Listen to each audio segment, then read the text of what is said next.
Iblis kalau orang begini kan keki, ibadahnya rajin, kaya. Nih yang kayak begini susah digodain. Kalau ibadahnya rajin, miskin, kali bisa disogok. Sini imannya mantap, ibadahnya rajin, kaya, nabi lagi. Oh, tapi namanya iblis nggak kurang akal. Laporan, Tuhan, kenapa Les? Ya ini bahasa saya, bahasa Qurannya sih nggak gitu.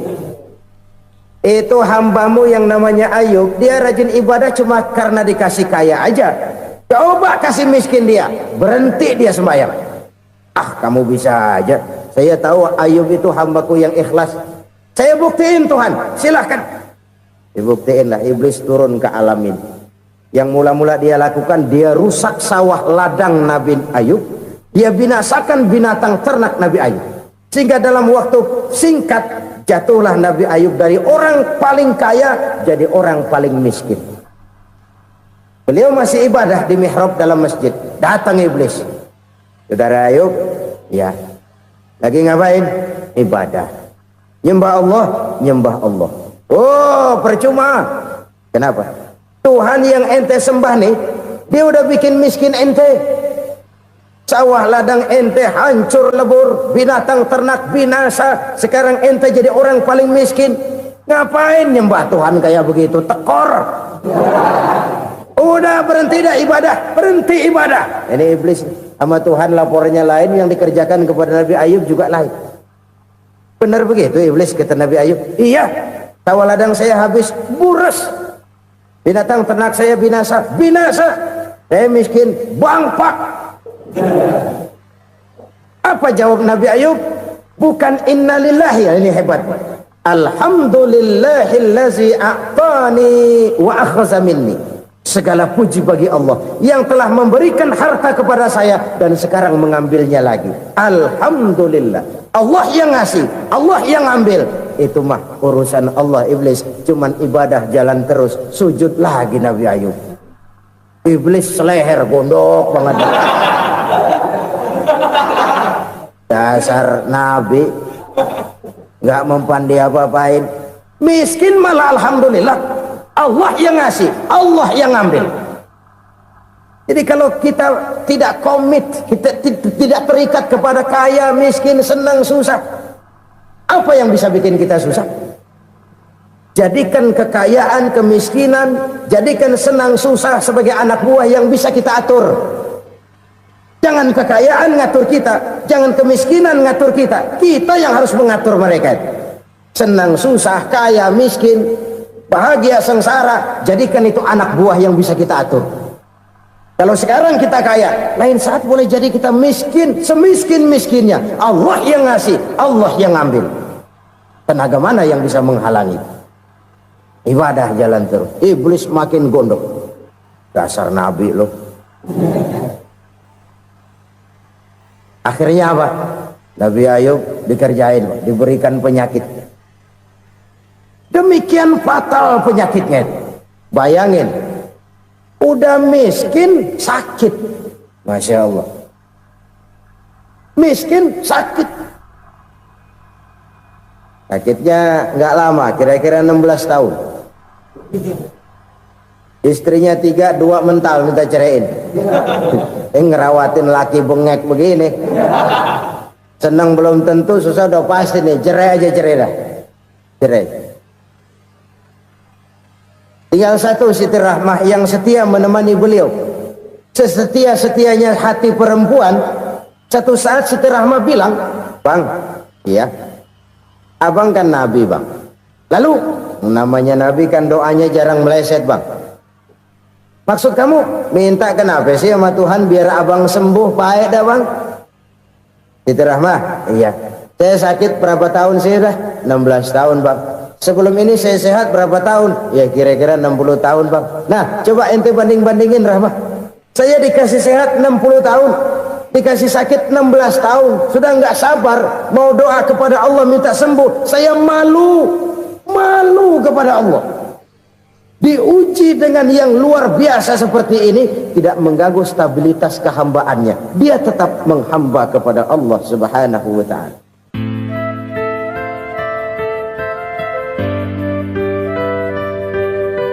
Selalu berusaha menyimpan sesuatu yang bisa membawa manfaat, baik untuk dirinya, untuk anak cucunya, maupun untuk keluarganya, untuk masa kini dan masa depannya.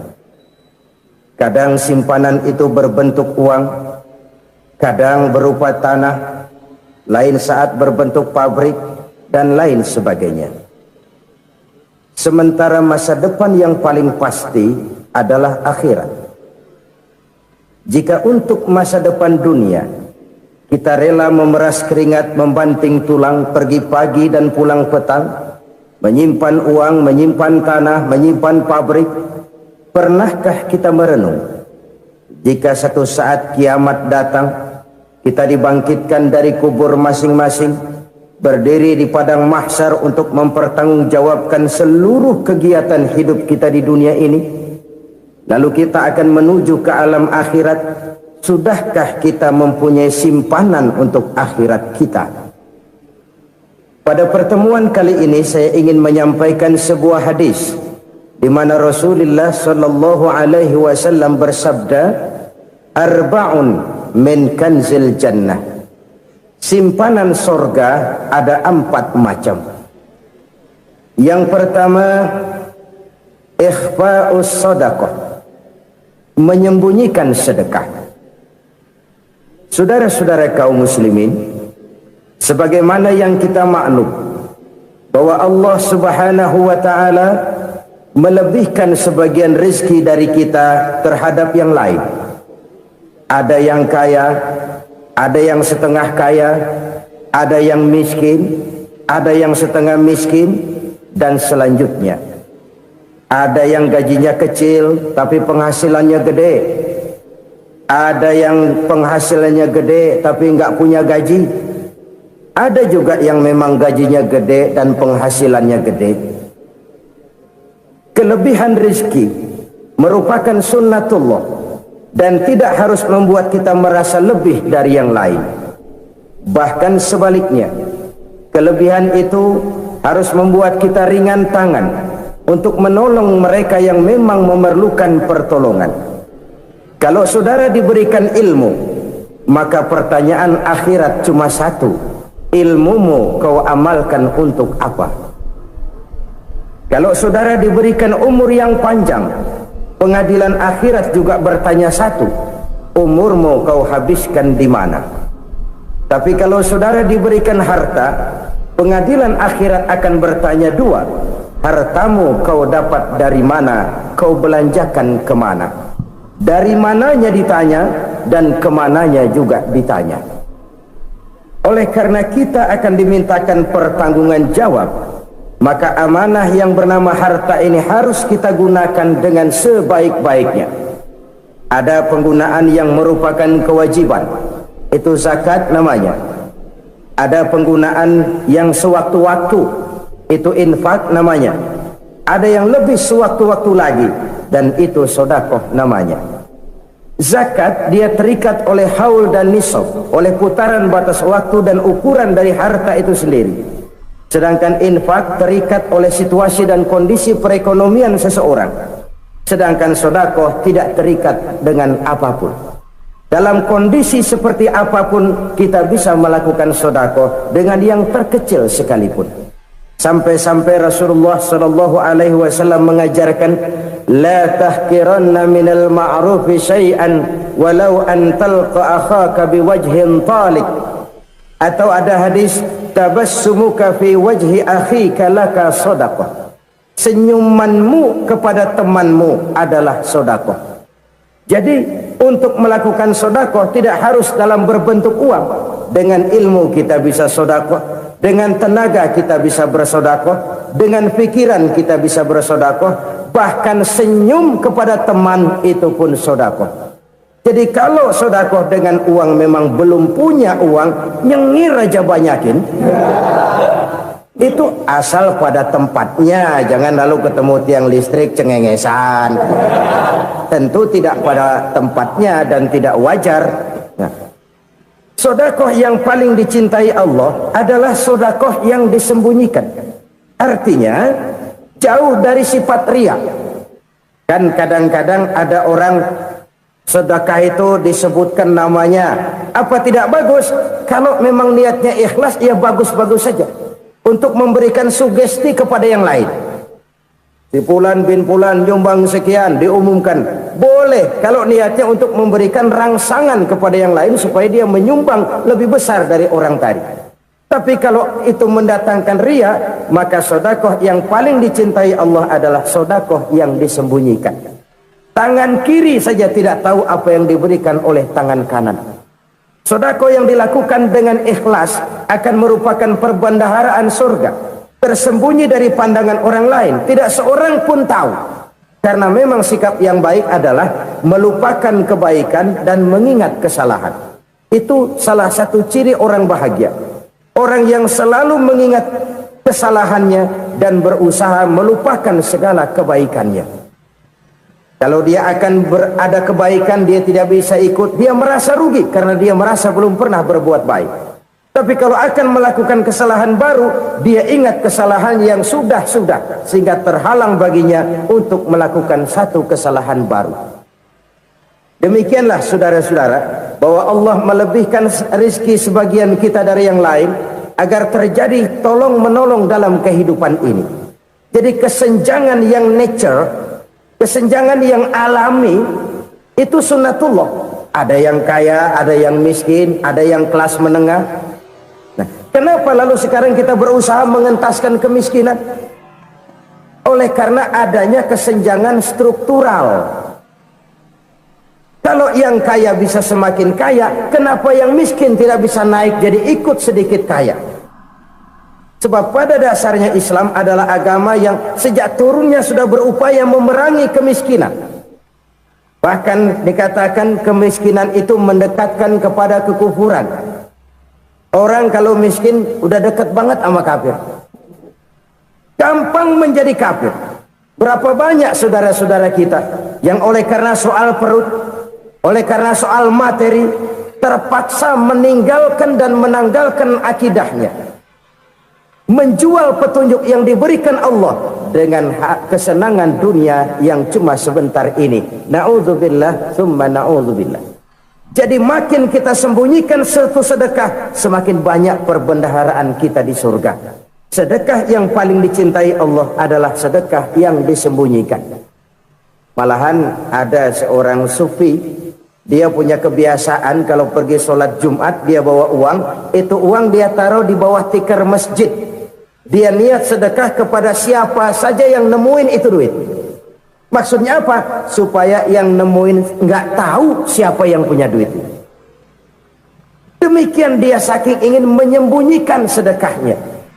Karena sifat riya itu bisa memakan amal kita sendiri. Riya itu termasuk menyebut-nyebut kebaikan kita. Orang yang suka nepuk dada, sedikit-sedikit ngitungnya kalau nggak gua.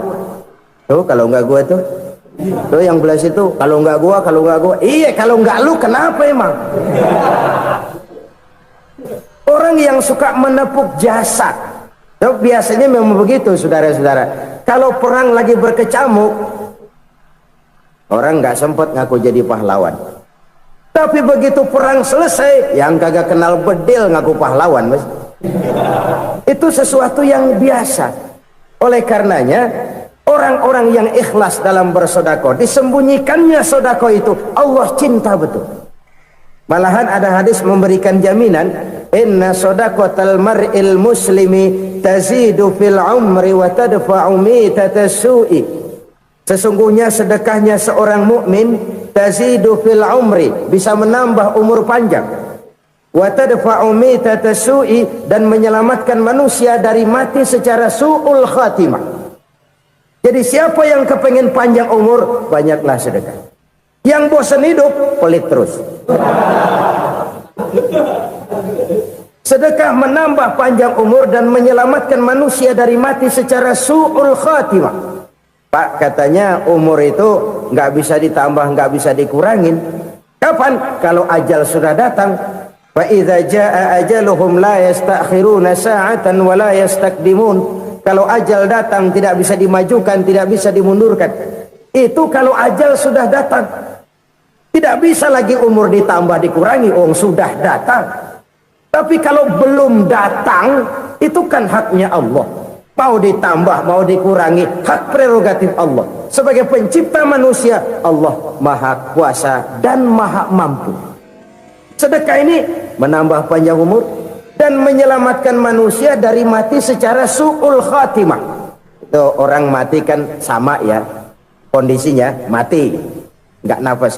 Tapi hakikat mati kan lain-lain. Ada yang mati itu husnul khatimah, baik akhirnya.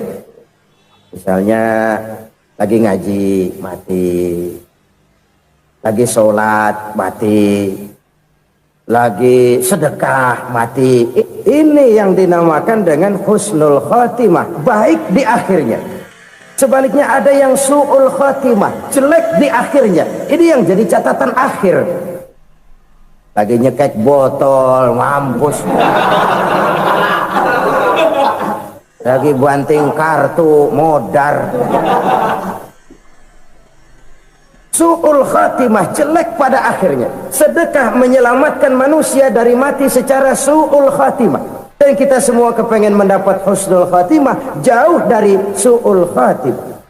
Oleh sebab itu yang bisa menyelamatkan kita dari penyakit itu antara lain adalah sedekah yang disembunyikan, yang dikerjakan dengan ikhlas karena Allah. Tidak karena kepengen dipuji orang, tidak karena ingin dikatakan orang pemurah. Sebab orang dermawan itu orang yang memberi tanpa harus diminta. Kalau masih harus diminta, ya belum dermawan namanya, masih harus diminta. Kalau nggak diminta ya tulus, lolos, polos. Saudara-saudara kaum muslimin rahimakumullah, harta adalah amanat dan akan kita pertanggungjawabkan. Allah melebihkan rizki sebagian kita dari yang lain agar kita saling tolong menolong, bantu membantu.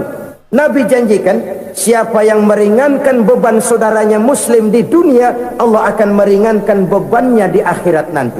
Sebuah jaminan dari baginda Nabi. Si orang yang kita bantu barangkali tidak bisa membalas, Allah yang akan membalas lewat jalan lain yang tidak pernah kita sangka-sangka. Ada orang tanya, Pak, ini ada orang nyumbang masjid sambil marah-marah, bagaimana? Saya bilang sumbangannya aja ambil, marahnya jangan. Marahnya jangan diambil, itu urusan dia. Saudara-saudara kaum muslimin rahimakumullah, umat Islam ini kan umat yang punya potensi besar.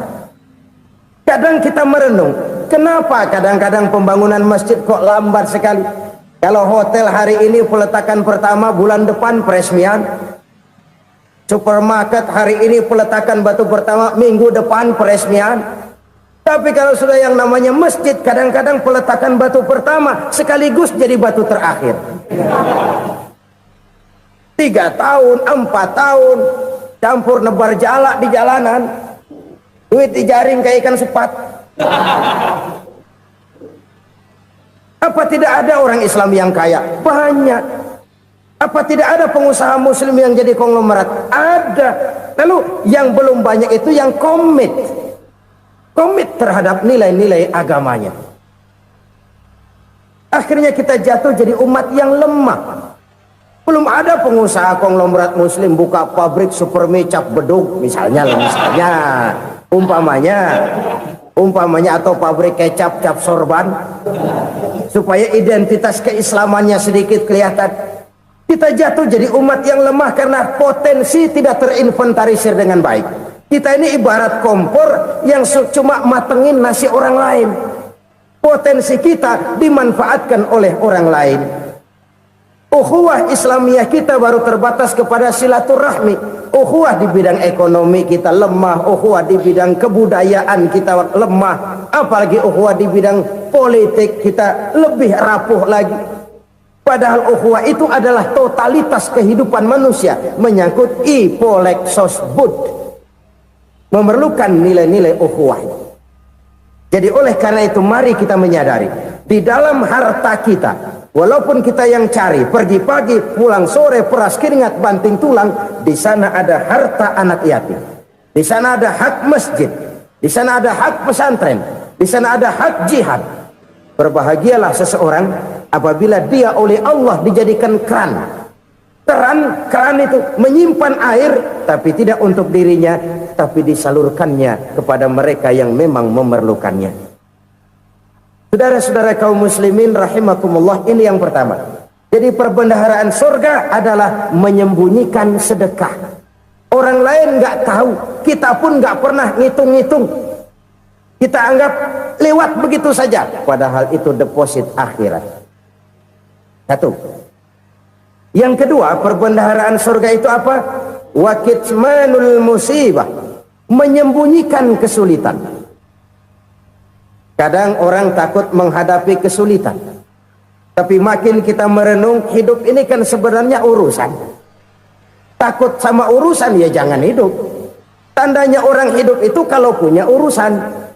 Urusan melupakan problem, problem sering menimbulkan kesulitan. Kesulitan bukan untuk ditakuti, tapi untuk diatasi dan dicarikan jalan keluarnya. Siapa sih orangnya yang nggak pernah sulit-sulit? Makin tinggi status sosialnya, makin gede urusannya. Makin tinggi kualitas imannya, makin berat tingkat kesulitannya. Cuma memang yang namanya enak itu seperti pelangi. Biang lala itu nggak pernah di atas kepala kita, di atas kepala orang melulu. Lu sih enak lu, kata kita. Dia juga bilang yang enak kan lu. Pelangi itu nggak pernah di atas kepala kita. Kata tukang beca, aduh enak ya naik Mercy. Kata tukang beca, apa yang di dalam mobil Mercy? Aduh enak bener tukang beca, di jok ngeringkuk ngorok pulas bener. Saya kamar pakai AC sejuk, tempat tidur sutra empuk, alga spring bed, kulak kulik nggak bisa pulas kalau belum minum Valium, belum tidur. Enak bener tukang beca, di jok ngorok nggak tahu wetan kulon. Si tukang beca bilang yang di Mercy enak, yang di Mercy bilang tukang beca enak. Inilah enak, nggak pernah di atas kepala kita, di atas kepala orang lain melulu enak itu. Nah saudara-saudara,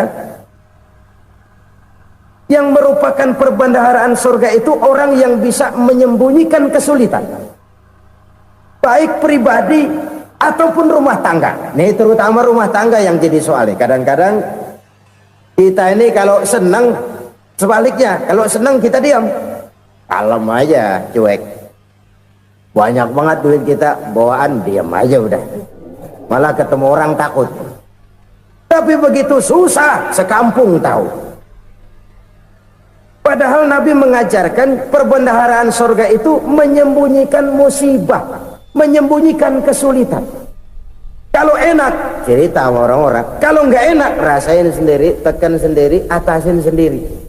Kita kan sebaliknya, senang kita diam, asal lagi susah, paling tidak kita nyari teman buat cerita kesusahan. Siapa orangnya yang nggak pernah susah? Cuma soalnya bagaimana kita mengatasi kesusahan itu sendiri. Begitu juga misalnya kalau orang sudah berumah tangga, itu orang tuanya harus menjadi tempat dia cerita yang enak-enak saja. Yang nggak enak rasain berdua, selesaikan berdua, atasin berdua. Jangan dibalik. Asal senang diam, giliran susah saja. Maknya laporan. Terbalik. Bisa menjaga security informasi.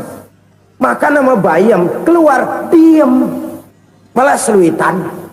Enak amat lo makan daging ayam. Security informasi. Saudara-saudara kaum muslimin rahimakumullah, ujian yang terberat itu yang pernah diberikan kepada para nabi, para rasul, para aulia, para ulama. Makin tinggi keimanan, makin berat bentuk kesulitan. Ayo saya kemukakan satu contoh saja. Ada seorang nabi yang kaya, nabi kaya, namanya Nabi Ayub. Iblis kalau orang begini kan keki, ibadahnya rajin, kaya, nih yang kayak begini susah digodain. Kalau ibadahnya rajin, miskin, kali bisa disogok. Sini imannya mantap, ibadahnya rajin, kaya, nabi lagi. Oh, tapi namanya iblis nggak kurang akal, laporan, Tuhan, kenapa Les? Ya ini bahasa saya, bahasa Qurannya sih nggak gitu. Itu hambamu yang namanya Ayub, dia rajin ibadah cuma karena dikasih kaya aja. Coba kasih miskin dia, berhenti dia sembahyang. Ah, kamu bisa aja. Saya tahu Ayub itu hambaku yang ikhlas. Saya buktiin Tuhan, silahkan. Dibuktiin lah, iblis turun ke alam ini.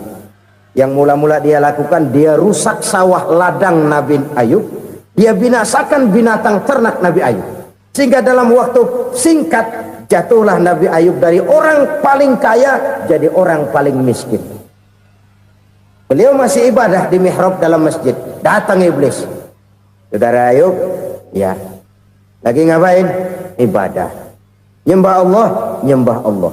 Oh, percuma. Kenapa? Tuhan yang ente sembah nih, dia udah bikin miskin ente. Sawah ladang ente hancur lebur, binatang ternak binasa. Sekarang ente jadi orang paling miskin. Ngapain nyembah Tuhan kayak begitu? Tekor. Udah berhenti dah ibadah, berhenti ibadah. Ini iblis sama Tuhan laporannya lain, yang dikerjakan kepada Nabi Ayub juga lain. Benar begitu iblis kata Nabi Ayub? Iya, sawah ladang saya habis, buras. Binatang ternak saya binasa, binasa. Saya miskin, bangpak. Apa jawab Nabi Ayub? Bukan innalillahi, ini hebat. Alhamdulillahillazi a'tani wa akhza minni. Segala puji bagi Allah yang telah memberikan harta kepada saya dan sekarang mengambilnya lagi. Alhamdulillah. Allah yang ngasih, Allah yang ambil. Itu mah urusan Allah. Iblis cuman ibadah jalan terus, sujud lagi Nabi Ayub. Iblis seleher gondok banget. Dasar Nabi nggak mempan dia apa-apain. Miskin malah alhamdulillah. Allah yang ngasih, Allah yang ngambil. Jadi kalau kita tidak komit, kita tidak terikat kepada kaya, miskin, senang, susah, apa yang bisa bikin kita susah? Jadikan kekayaan, kemiskinan, jadikan senang susah sebagai anak buah yang bisa kita atur. Jangan kekayaan ngatur kita, jangan kemiskinan ngatur kita. Kita yang harus mengatur mereka.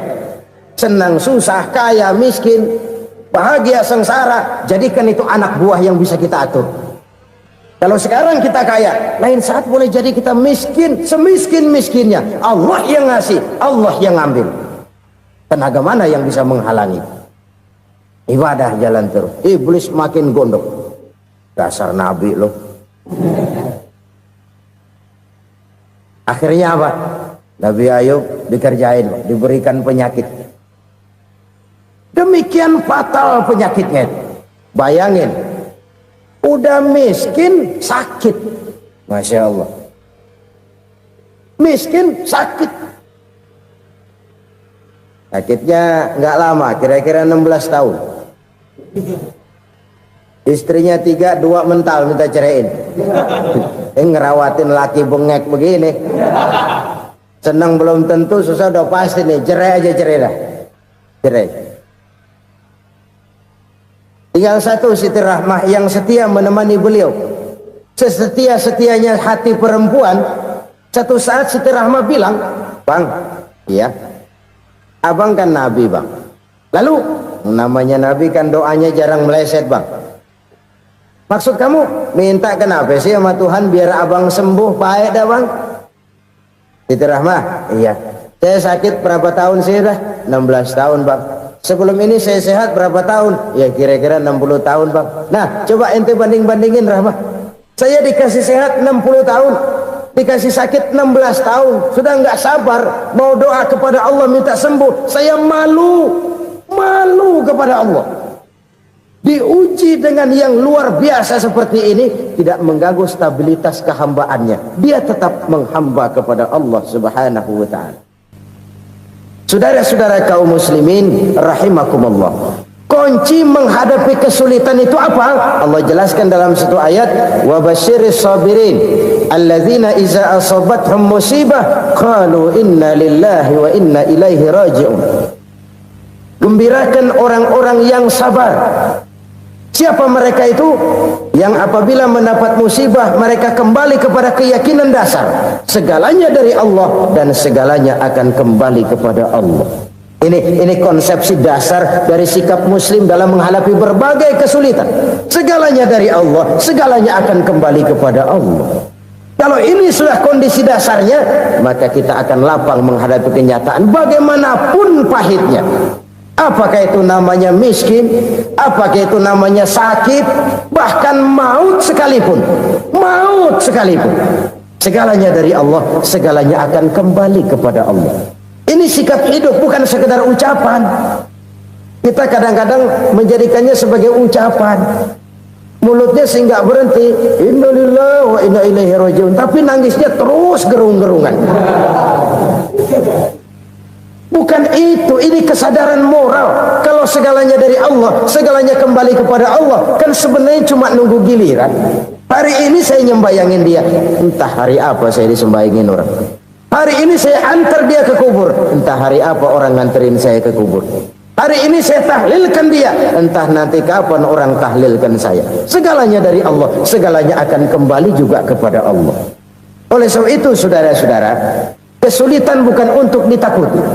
Kesulitan justru untuk diatasi, dicarikan jalan keluarnya. Dan tidak ada orang yang tidak pernah mendapat kesulitan. Tidak ada. Semakin tinggi status sosial, semakin tinggi kualitas keimanan, semakin besar juga tingkat kesulitan. Hanya saja bagaimana cara kita mengatasinya. Dan Al-Quran menyatakan, inna ma'al usri yusra. Di balik kesulitan itu pasti ada kemudahan. Roda itu berputar. Karena itu Rasulullah sallallahu alaihi wasallam mengingatkan kepada kita, ta'arraf ilallahi fir raha ya'rifka fis syiddah. Ingatlah kepada Allah di waktu kamu senang, supaya Allah ingat kepada kamu di waktu kamu susah. Kalau waktu senang kita ingat kepada Allah, kita susah, Allah tidak akan meninggalkan kita. Tapi kalau waktu senang kita jauh dari Allah, sujud tidak sempat, dengan masjid jauh, ketika senang kita lupakan Allah. Nanti begitu kita susah, Allah lupakan kita. Dan itu menyakitkan. Oleh karena itu orang-orang tua kita dulu bilang, kalau lagi sehat ingat-ingat lu bakal sakit nanti. Kalau lagi kaya ingat-ingat satu saat kita bakal jatuh miskin. Bahkan kalau lagi muda ingat-ingat kita bakal tua. Dan yang terpenting kalau lagi hidup ingat-ingat kita bakal mati. Saudara-saudara kaum muslimin rahimakumullah. Jadi yang kedua yang merupakan perbendaharaan surga, menyembunyikan musibah. Saudara-saudara kaum muslimin rahimakumullah. Hal ketiga yang merupakan perbendaharaan surga adalah wasilatur rahmi. Orang yang suka bersilaturahmi. Sebagaimana yang kita maklum bahwa manusia adalah makhluk yang disebut zon politika. Makhluk sosial yang tidak mungkin hidup sendiri-sendiri. Betapa dan siapapun kita memerlukan orang lain. Bodoh betul manusia kalau tinggal di tengah masyarakat tapi tidak mau bermasyarakat. Merasa hebat sendiri, pinter sendiri, gagah sendiri, kaya sendiri. Mungkin kalau mati juga ngubur sendiri.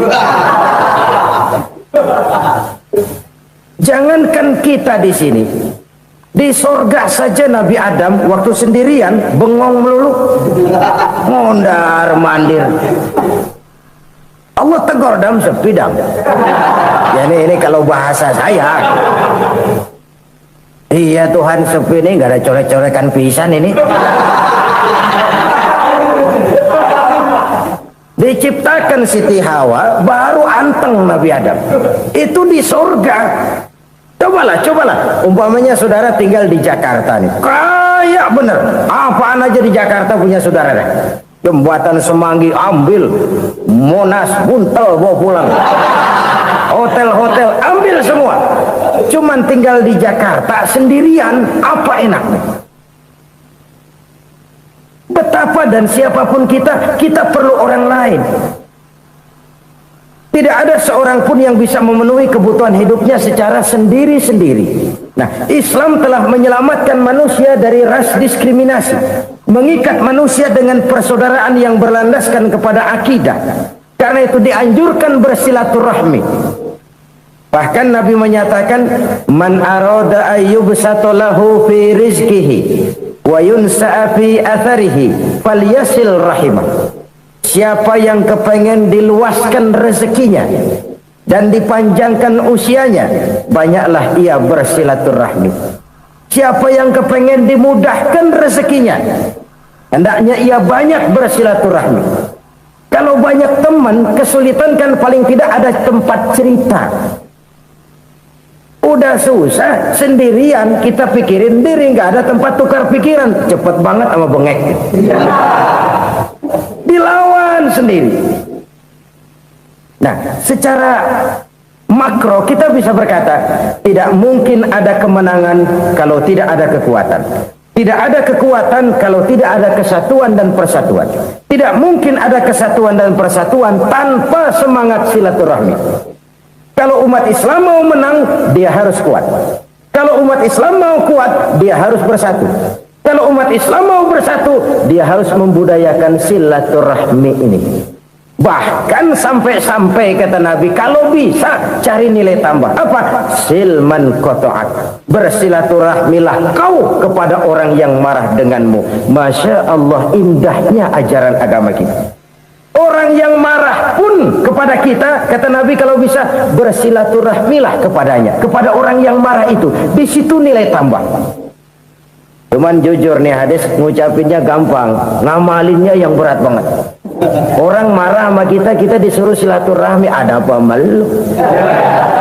Lu marah, ada gua marahan lagi, tunggu pikirin. Saudara-saudara kaum muslimin rahimakumullah. Tapi ini yang diajarkan, bahkan ini yang dicontohkan oleh baginda Rasul. Bagaimana begitu mudah, misalnya satu saat Abu Jahal ini ngatur strategi bagaimana bikin Muhammad celaka. Dia gali lubang di depan tempat tidurnya. Dia tutupin daun korma. Terus dia panggil seseorang, ke sini. Kasih tahu Muhammad, pamannya sakit keras, minta ditengokin. Berangkat orang ini ke sana. Muhammad, labbaik. Pamanmu sakit keras, dia minta ditengokin. Baik, saya akan datang menjenguk beliau. Berangkatlah Nabi ke rumah Abu Jahal tanpa prasangka apapun. Abu Jahal udah pasang setil, selimut 3 rangkap setengah dipakai, persis kayak orang meriang. Tapi sembari ngintip dari balik selimut, begitu Muhammad buka pintu, nah masuk perangkap nih. Muhammad jalan menuju tempat pembaringan. Makin lama makin dekat, makin lama makin dekat, makin dekat ke lubang yang dipasang oleh Abu Jahal itu. Dalam hati Abu Jahal, terus dah jatuh, mampus dah lo ini. Mampus lo hari ini nih. Apa yang terjadi? Malaikat Jibril datang. Muhammad, pamanmu cuma pura-pura sakit. Di depan tempat tidurnya ada lubang perangkap supaya kamu jatuh ke situ. Sudah, kamu pulang. Balik kanan Nabi. Sudah hampir jatuh ke lubang, balik kanan, pulang. Bayangin kecewanya Abu Jahal. Muhammad dikit lagi, Muhammad dikit lagi. Enggak, paman, saya pulang aja. Emosi bangun dari tempat tidur, enggak sadar kalau lagi pura-pura sakit. Lompat ngejar Nabi, dia lupa dengan lubang yang dia gali. Pusrak, nyemplung sendiri ke dalam lubang.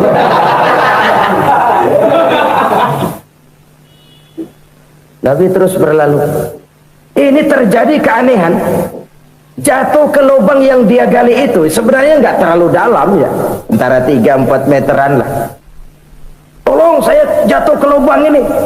Datanglah pelayan-pelayannya itu. Angkat saya dari sini. Oh, yang ngulurin tambang. Satu gulung, belum juga nyampe itu tambang. Kurang, beli lagi ke warung. Sambung, ulur lagi, nggak juga bisa sampai. Wah, ini kerjaan Muhammad ini. Tolong, siapa salah seorang kamu ke rumah Muhammad, kasih tahu encangnya kecebur. minta ditolongin, sampaikan kepada Rasul. Kenapa? Pamanmu jatuh ke lubang, Muhammad minta tolong diangkatin. Hambang udah nyambung-nyambung gak nyampe juga. Ya nanti saya datang, saya tolong. Coba nyata-nyata orang berniat jahat mau mencelakakan dia, datang dia menolong. Ini yang disebut air tuba dibalas air susu ya, ini bukan sebaliknya. Air tuba dibalas air susu. Paman kecebur ya? Iya Muhammad, tolong ini. Pegang tangan saya. Nabi ulurkan tangannya, nyampe, dipegang oleh Abu Jahal, diangkat ke atas. Sampai atas, apa kata Abu Jahal? Sihirmu memang hebat Muhammad. Udah ditolongin dikata sihir. Yang enak kita kemplang kan itu orang begitu. Urusan apa? Tapi inilah akhlak. Kalau bisa kamu bersilaturahmilah dengan orang yang marah kepadamu sekalipun. Orang marah kita tetap baik. So, kalau kita berbuat baik sama orang yang memang baik, rasanya sih biasa-biasa aja. Orang baik kita baik lagi, ya draw aja, belum ada nilai tambah di situ. Baru ada nilai tambah kalau kita bisa berbuat baik kepada orang yang nyakitin kita. Itu namanya kita setingkat di atas dia. Dia sakitin kita, kita berbuat baik sama dia. Dia pelit sama kita, kita baik sama dia. Dia marahin kita, kita deketin dia. Di situ kita punya nilai tambah. Jadi siapa yang ingin diluaskan rezekinya, kata Nabi, dan dipanjangkan umurnya, hendaklah ia banyak-banyak bersilaturahmi. Sederhana sebenarnya silaturahmi, tapi silaturahmi membangkitkan semangat kesatuan dan persatuan. Kesatuan dan persatuan melahirkan kekuatan.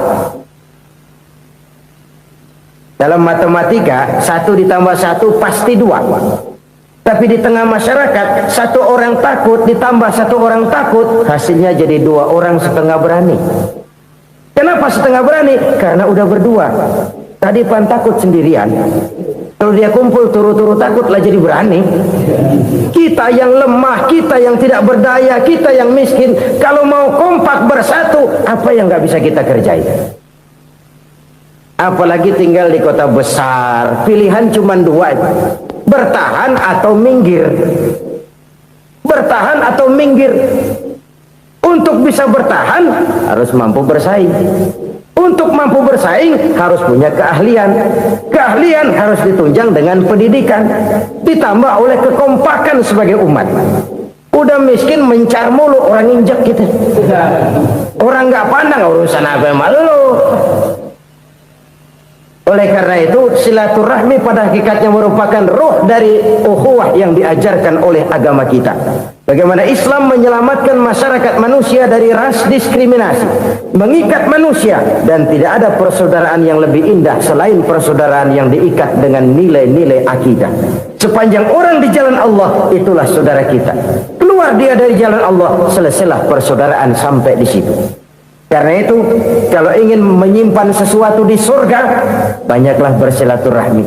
Datang ke rumah ini, datang ke rumah itu, dan lain sebagainya. Itu simpanan kita di akhirat nanti. Ini yang ketiga. Saudara-saudara, yang keempat, perbendaharaan surga itu apa?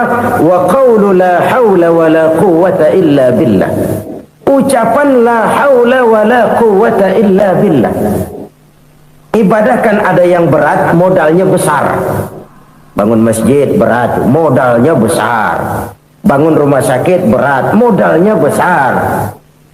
Ada ibadah yang berat, tapi modalnya ringan. Misalnya puasa. Puasa itu berat, mengendalikan nafsu. Kalau sekedar nggak makan, nggak minum sih enteng. Mengendalikan nafsu. Itu jihad terbesar, tapi kan modalnya ringan, cuma niat saja. Ini ibadah berat, modalnya ringan. Ada ibadah yang ringan, modalnya juga enteng. Seperti termasuk ucapan la haula wa la quwwata illa billah. Tanpa sadar, la haula wa la quwwata illa billah. Nyelengin tuh di surga. Nyelengin, kita nggak terasa. Nyelengin simpenan akhirat. La haula wa la quwwata illa billah. Nyimpen lagi. Kaget, la haula wala quwata illa billah, nyimpan lagi, banyak simpanan. Walaupun sebenarnya yang dimaksud di sini adalah kesadaran batin bahwa tidak ada daya dan kekuatan kecuali Allah. Itu intinya. Kita memulai pekerjaan disunahkan baca bismillah, kan begitu. Apa itu? Kesadaran moral bahwa ini saya bisa kerjakan. Saya kerjakan ini dengan menyebut nama Allah. Kenapa? Kalau Allah tidak memberikan daya dan kekuatan, mana mampu saya kerjakan ini. Maka saya kerjakan ini dengan menyebut nama Allah. Bismillah. Kesadaran moral. Manusia hanya wajib berusaha, tapi nggak pernah wajib berhasil. Banyak hal-hal yang kalau kita renungkan secara rasio nggak mungkin, tapi jadi kenyataan. La haula wala quwata illa billah. Tidak ada daya dan kekuatan kecuali bagi Allah semata-mata. Kesadaran moral akan kelemahan dan keterbatasan makhluk bernama manusia. Kadang kita kagum dengan otak, tapi kita sering lupa sama yang bikin otak. Padahal bagaimanapun hebatnya otak, yang bikin otak pasti lebih hebat dari otak. Nggak percaya? Silahkan otak-otakan. Inilah kecenderungan. Kita kagum dengan pesawat-pesawat mutakhir, bukan main, besi gede banget terbang itu. Alangkah hebatnya. Lalu apa yang bikin otak tidak lebih hebat dari itu semua? Kita puji laut, apa yang bikin laut tidak lebih hebat dari laut itu? La haula wala quwata illa billah. Tidak ada daya dan kekuatan kecuali Allah. Apa yang bisa kita lakukan kalau tidak karena daya dan kemampuan yang diberikan oleh Allah kepada kita? Lahirlah sikap tawadu, rendah hati, tidak melonjak menjadi angkuh dan sombong, sadar akan kelemahan dan keterbatasan diri sebagai makhluk yang diciptakan oleh Allah Subhanahu wa taala. Jadi satu sisi ini ucapan yang berpahala, la haula, jadi wiridan. Pada sisi lain ini kesadaran moral, sikap mental, kesadaran batin bahwa yang punya daya dan kekuatan itu cuma Allah. Kita nggak pantas untuk sombong. Sebab sombong itu pakaiannya Allah. Kita nggak sedang pakai pakaian Allah, kegedean. Dan makin kita renungi, makin terbentur. Apa sih yang bisa kita sombongin? Kita mau sombong apa? Kaya? Pintar? Itu kan semua relatif. Di atas langit masih ada langit lagi. Jadi oleh karenanya, marilah kita menyadari. Manusia hanya wajib berusaha, tapi tidak pernah wajib berhasil. Yang berusaha saja tidak wajib berhasil, apalagi yang tidak berusaha. Islam bukan agama orang pemalas yang selesai sholat lalu endelohom, nggelenggem ayem-ayem. Tapi Islam bukan agama orang sombong yang setelah berusaha lalu tidak memerlukan Allah. Kita bisa saja bikin proyeksi, tahun sekian kita bakal panen besar menurut perhitungan otak. Tapi ada kejadian lain. Apa? Tikus ngambek.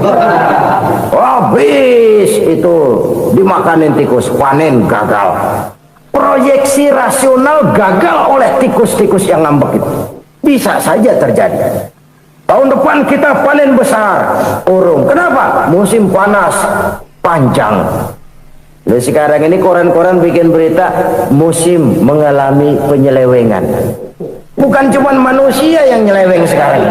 Musim pakai nyeleweng. Mestinya kan musim hujan udah selesai, masih hujan-hujan juga. Musim. Nah sekarang kita boleh bikin proyeksi, kita bakal panen besar. Tahu-tahu musim panas panjang, sawah retak, air kering. Cari teknokrat yang paling botak, suruh pendekin tuh musim panas. La haula wala quwata illa billah. Inilah kesadaran moral. Saudara, saya teringat satu saat ada seorang konglomerat. Umurnya ya kira-kira 70-an. Satu saat dia ditanya oleh wartawan, "Pak, umur Bapak berapa sih?" "Ya paling 10 tahun." 10 tahun? 10 tahun? Anak Bapak berapa orang? Satu saja? Satu. Harta Bapak berapa? Ya paling-paling bangsa 7 juta kali. 7 juta? Iya. Pak, kenapa Bapak bohongi saya? Bapak punya buku biografi, koran-koran, majalah-majalah banyak muat cerita riwayat hidup Bapak. Saya tahu umur Bapak 70. Kenapa bilang cuma 7 tahun? Saya tahu anak Bapak 8. Kenapa cuma bilang 1? Saya tahu harta Bapak miliaran, mungkin triliunan, pabrik di mana-mana, bank di mana-mana. Kenapa bilang uang Bapak cuma 7 juta? Nah, kata si konglomerat tadi, kamu benar nak, kamu benar. Umur saya kalau jumlahnya memang 70 nak. Cuman ingat-ingat saya, baru 7 tahun terakhir ini saya sujud. Baru 7 tahun terakhir ini saya berusaha dekat dengan Allah. Saya laksanakan perintahnya, saya jauhi larangannya. 7 tahun inilah rasanya yang ada nilainya di hadapan Allah. Yang 63 tahun matong, kelabu, kelem umur gue. Habis untuk maksiat, untuk munkarat. Maka ketika ditanya tadi, umur saya 7 tahun itu. Oh begitu Pak. Oh iya. Lalu anak Pak, anak Bapak kan 8. Kenapa bilang cuma 1? Nah, kalau jumlah hitungannya memang anak saya 8. Tapi dari 8 orang ini rasanya cuma 1 nih yang bakal jadi buah hati, belahan jantung, pelanjut cerita, penerus sejarah, bakal jadi anak soleh yang akan mendoakan saya. Cuman 1 rasanya anak saya ini yang bakal jadi buah hati saya, besar-besaran saya, yang akan mendoakan di kubur saya, yang akan mendoakan di akhirat saya. Yang 7 orang mana, Masya Allah, yang 1 tenggeng, yang 1 nyekek botol mulu, yang 1 nggak karu-karuan. Makanya saya bilang 1 anak saya yang akan bisa mendoakan saya. Oh begitu Pak. Iya.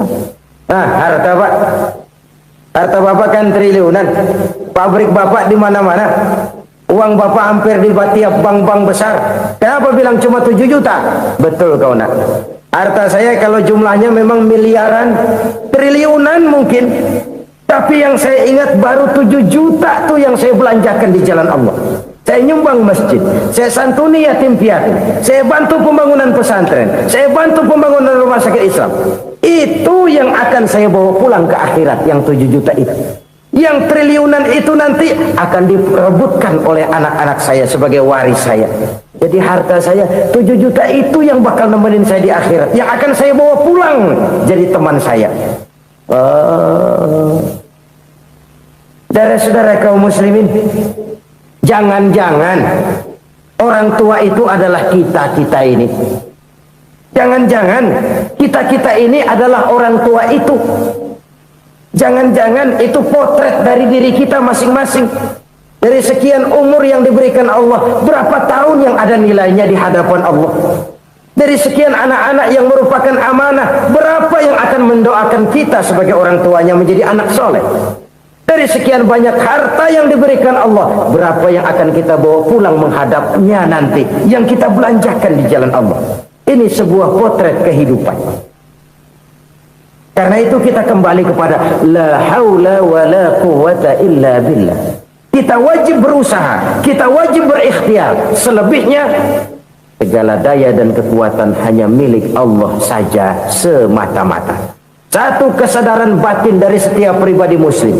Setelah ia berusaha dan berikhtiar, ia menyerahkannya kepada Allah Subhanahu wa ta'ala. Jadi satu sisi ini merupakan wiridan ucapan yang mengandung pahala, pada sisi lain ini merupakan sikap batin dari seorang muslim di dalam ia menghadapi realitas kehidupan ini. Saudara-saudara kaum muslimin rahimakumullah, kalau ini kita jadikan satu basis kehidupan, maka ini akan menyelamatkan manusia dari kemungkinan tergelincir menjadi orang yang lupa diri dan lupa darat. Sebab itu Imamul Ghazali berpesan, jadidis safinah fa innal bahra amiq wa khuziz zad fa inna safara ba'id wa khaffifil hamla fa innal hamla sadid. Perbarui selalu kapalmu karena lautan sangat dalam. Bawa bekal yang banyak karena perjalanan ini sangat jauh. Ringankan beban karena kebanyakan beban akan menyakitkan. Alangkah indah kalimat ini, alangkah dalam makna yang terkandung di sana. Perbarui selalu kapalmu karena lautan sangat dalam. Apa artinya ini? Jaga mentalmu baik-baik, pelihara imanmu baik-baik, karena hidup penuh cobaan seperti lautan. Kita kalau berlayar di lautan kan kadang-kadang tenang, angin bertiup sepoi-sepoi basah. Jika malam datang, bintang gemintang bertabur menghias cakrawala, rembulan memantulkan sinarnya dengan indah. Dalam keadaan begitu berlayar enak. Tapi lain saat ombak menggunung, halilintar menyambar, angin topan bertiup. Berapa banyak sudah saudara-saudara kita yang tenggelam di lautan dunia tanpa sadar bahwa dia belum sampai kepada pantai yang akan dituju. Berapa banyak sudah saudara-saudara kita yang tenggelam di lautan dunia ini tanpa sempat bangkit lagi. Dia menyangka sudah sampai kepada tujuannya. Hati-hati kapal jangan sampai bocor karena lautan sangat dalam. Iman ini jaga baik-baik karena hidup penuh dengan ujian. Wa khuzizat fa inna safara ba'id. Bawa bekal yang banyak karena perjalanan sangat jauh. Saudara mau ke Bandung, bawa duit. Saudara mau ke Surabaya, banyakkan lagi duitnya. Saudara mau ke Mekah, gepokan, iketan tuh duit nggak lembaran lagi. Makin jauh perjalanan, makin banyak bekal yang harus kita bawa. Kalau saudara dari Jakarta mau ke Surabaya, kagak bawa duit berangkat juga, itu sih bukan berani namanya, nekat. Sampai Surabaya belum tentu, sengsara di jalan udah pasti. Kenapa? Nggak bawa bekal berangkat. Sama juga kita nih, misalnya belum sempat sembahyang, mati. Waduh, berani banget orang. Belum punya bekal, mati. Sengsara di jalan. Atau bekal tidak cukup. Dari Jakarta saudara mau ke Surabaya, bawa duit 500 perak. Paling jauh Cikampek nyampenya itu. Paling jauh itu. Antara jauhnya perjalanan dengan bekal yang saudara bawa tidak seimbang. Hidup ini perjalanan panjang, a walking tour. Dimulai dari alam arwah, sebelum jasad diciptakan, roh diciptakan lebih dulu. Dari situ pindah ke alam rahim, dari alam rahim pindah ke alam dunia, dari alam dunia pindah ke alam barzah, baru menuju akhirat. Satu perjalanan panjang. Kalau bekal tidak bawa, sengsara di jalan. Bawa bekal yang banyak karena perjalanan ini sangat jauh. Wa khaffifil hamla, ringankan beban karena beban itu cuma akan menyulitkan. Kalau bekal itu sih keperluan, tapi beban nggak kita perluin, cuma ngeberat-beratin. Apa ini beban? Dosa, kecurangan, kebatilan, kezoliman, ketidakadilan, kesewenang-wenangan. Itu akan jadi beban kita di akhirat.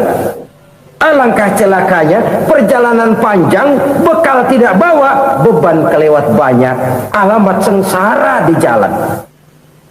Pahala tidak ada, dosa berlipat ganda. Na'udzubillah, summa na'udzubillah. Kalau kita rangkum nasihat Al-Ghazali dengan kisah si konglomerat tadi, kita akan mengambil kesimpulan. Pertama, bekal terbaik dalam menghadapi gejolak kehidupan ini tidak lain adalah iman. Yang kedua, pahala dan dosa. Dua hal kontroversial. Pahala adalah bekal, dosa adalah beban. Tapi kita sekarang kan tidak begitu terangsang kepada yang abstrak. Orang berlomba mencari yang konkret-konkret saja, yang real. Kalau memang dosa, benjol dong, kira-kira begitu. Kira-kira begitu. Persis orang Yahudi dulu. Orang Yahudi itu kan pernah minta kepada Nabi Musa, Ya Musa, lan nu'mina laka hatta narallaha jahrah. Musa, kami nggak bakal mau beriman kepada Allah kalau belum kami lihat Allah ada nongkrong di depan kami. Kalau memang Tuhan ada, taruh dong di depan kami. Mau yang konkret-konkret saja. Kalau memang dosa, benjol dong. Kalau memang pahala, berasa dong. Orang terangsang kepada yang real, yang konkret-konkret saja. Karena itu, untuk mengejar dosa, orang mau bayar. Tapi untuk mengejar pahala, walaupun tidak bayar, orang segan. Ini yang dikatakan oleh Nabi, kamu mengharapkan ke surga, tapi kamu berat melaksanakan sesuatu yang bisa membawa kamu ke surga. Kamu ingin jauh dari neraka, tapi tiap saat kamu lakukan perbuatan-perbuatan yang justru menjerumuskan kamu ke neraka. Idda'aitum an-najata minan nar wa ramaitum fiha anfusakum. Kamu ingin selamat dari neraka, tapi kamu lemparkan diri kamu ke neraka. Kamu ingin masuk surga, tapi berat sekali kamu melakukan perbuatan-perbuatan yang bisa menyampaikan kamu di surga. Saudara-saudara kaum muslimin rahimakumullah. Jadi hal keempat yang merupakan perbendaharaan surga adalah la haula wa la quwwata illa billah. Satu sisi ini merupakan ucapan yang memperberat timbangan akhirat. Pada sisi lain ini merupakan sikap hidup seorang muslim. Kesadaran batin yang sangat dalam bahwa tidak ada daya dan kekuatan kecuali Allah. Dan itu kita simbolkan pada saat memulai pekerjaan dengan Bismillah, dengan menyebut nama Allah. Satu kesadaran moral, saya hanya bisa melakukan ini karena diberikan daya dan kekuatan oleh Allah. Lahirlah sikap tawadu, rendah hati, tidak melonjak menjadi angkuh dan sombong. Selalu berusaha menyimpan sesuatu yang bisa membawa manfaat, baik untuk dirinya, untuk anak cucunya, maupun untuk keluarganya, untuk masa kini dan masa depannya. Kadang simpanan itu berbentuk uang, kadang berupa tanah, lain saat berbentuk pabrik, dan lain sebagainya. Sementara masa depan yang paling pasti adalah akhirat.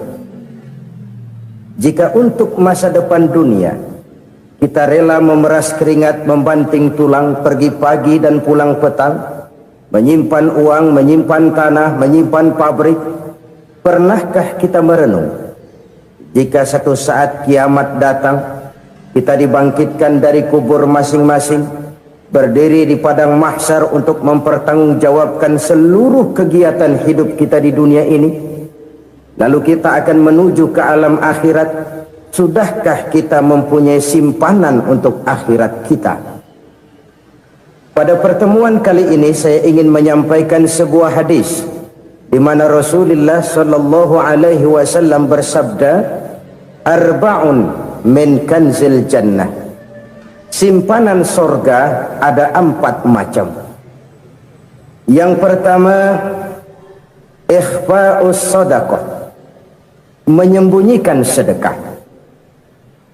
Saudara-saudara kaum muslimin, sebagaimana yang kita maklum bahwa Allah Subhanahu wa taala melebihkan sebagian rezeki dari kita terhadap yang lain. Ada yang kaya, ada yang setengah kaya, ada yang miskin, ada yang setengah miskin, dan selanjutnya. Ada yang gajinya kecil tapi penghasilannya gede.